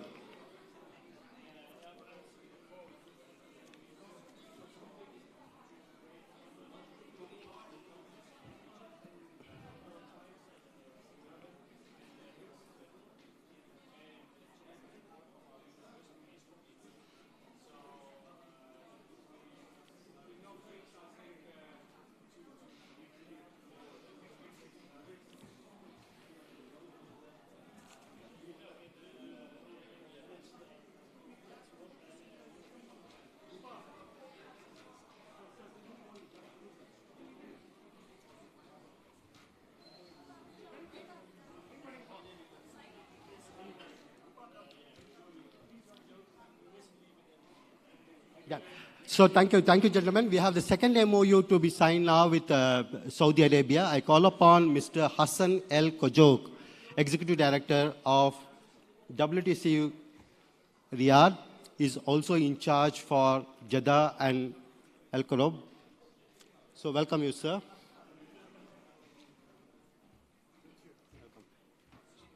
So this is the second MOU that is going to get signed between BCIC and WTC Riyadh for opening of BCIC Saudi Arabia office in Riyadh, which eventually we plan to extend it to Jeddah and other cities. And members, please note, WTC Saudi Arabia is held by WTC Cyprus Holdings Limited, WTC Cyprus Holdings Limited. They have 16 other licensed WTC units elsewhere, especially in West Asian countries. And let me just read out the countries in which WTC Cyprus Holdings, which is holding company of WTC Saudi Arabia, is having. They are in Algeria, Syria, Jordan, Iraq, Lebanon, Libya, Morocco, China, Saudi Arabia, Australia, Tunisia, Israel, and Yemen. So these are other countries where WTC Cyprus has got offices. So eventually we'll extend this relationship to those countries by 2030. So hearty congratulations to this team. And again, the objective of signing this MOU is to, on the basis of reciprocity, as part of promoting and encouraging trade and commerce, economic development, international business between India and Saudi Arabia, with an objective of furthering and improving relations and facilitating trade and investment between the two countries.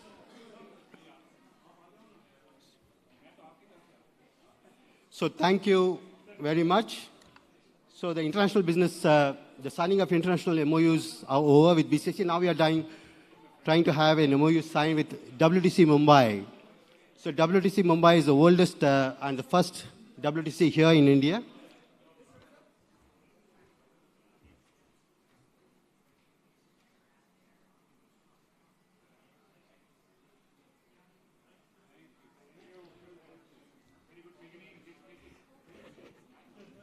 And this MOU is done to promote, again, commercial and economic links between the city of Bengaluru and the city of Mumbai.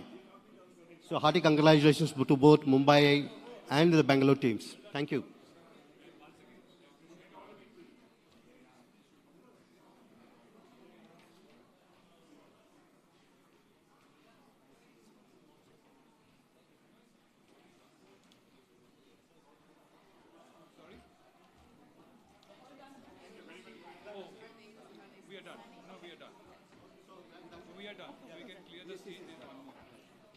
Hello, everyone. We have one more MOU signing with World Trade Center Goa and World Trade Center Leeuwarden.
we'll do more than only one.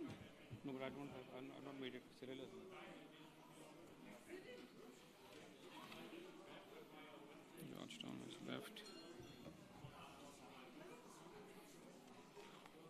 Georgetown has left.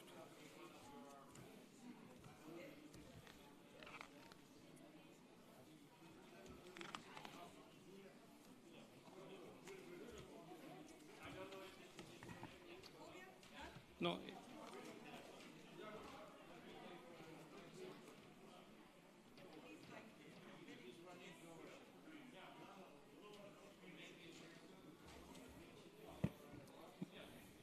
We would like to invite officials from World Trade Center AMTZ. Requesting officials from World Trade Center AMTZ to please join us.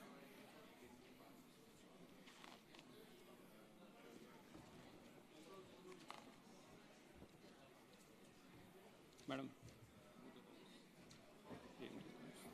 Yeah, one second. Oh, you can go to the... Yeah, sure. One second.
That's fine.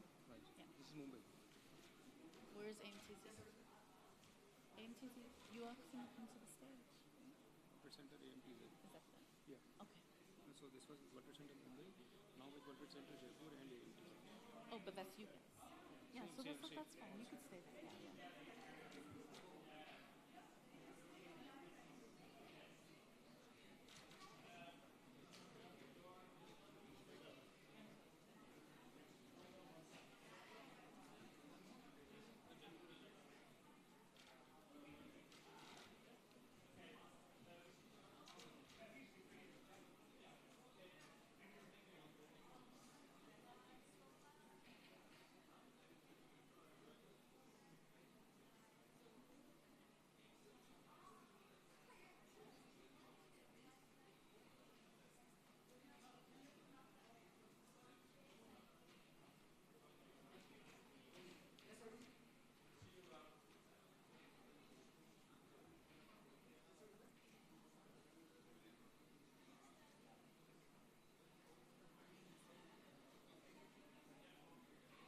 Thank you, everyone.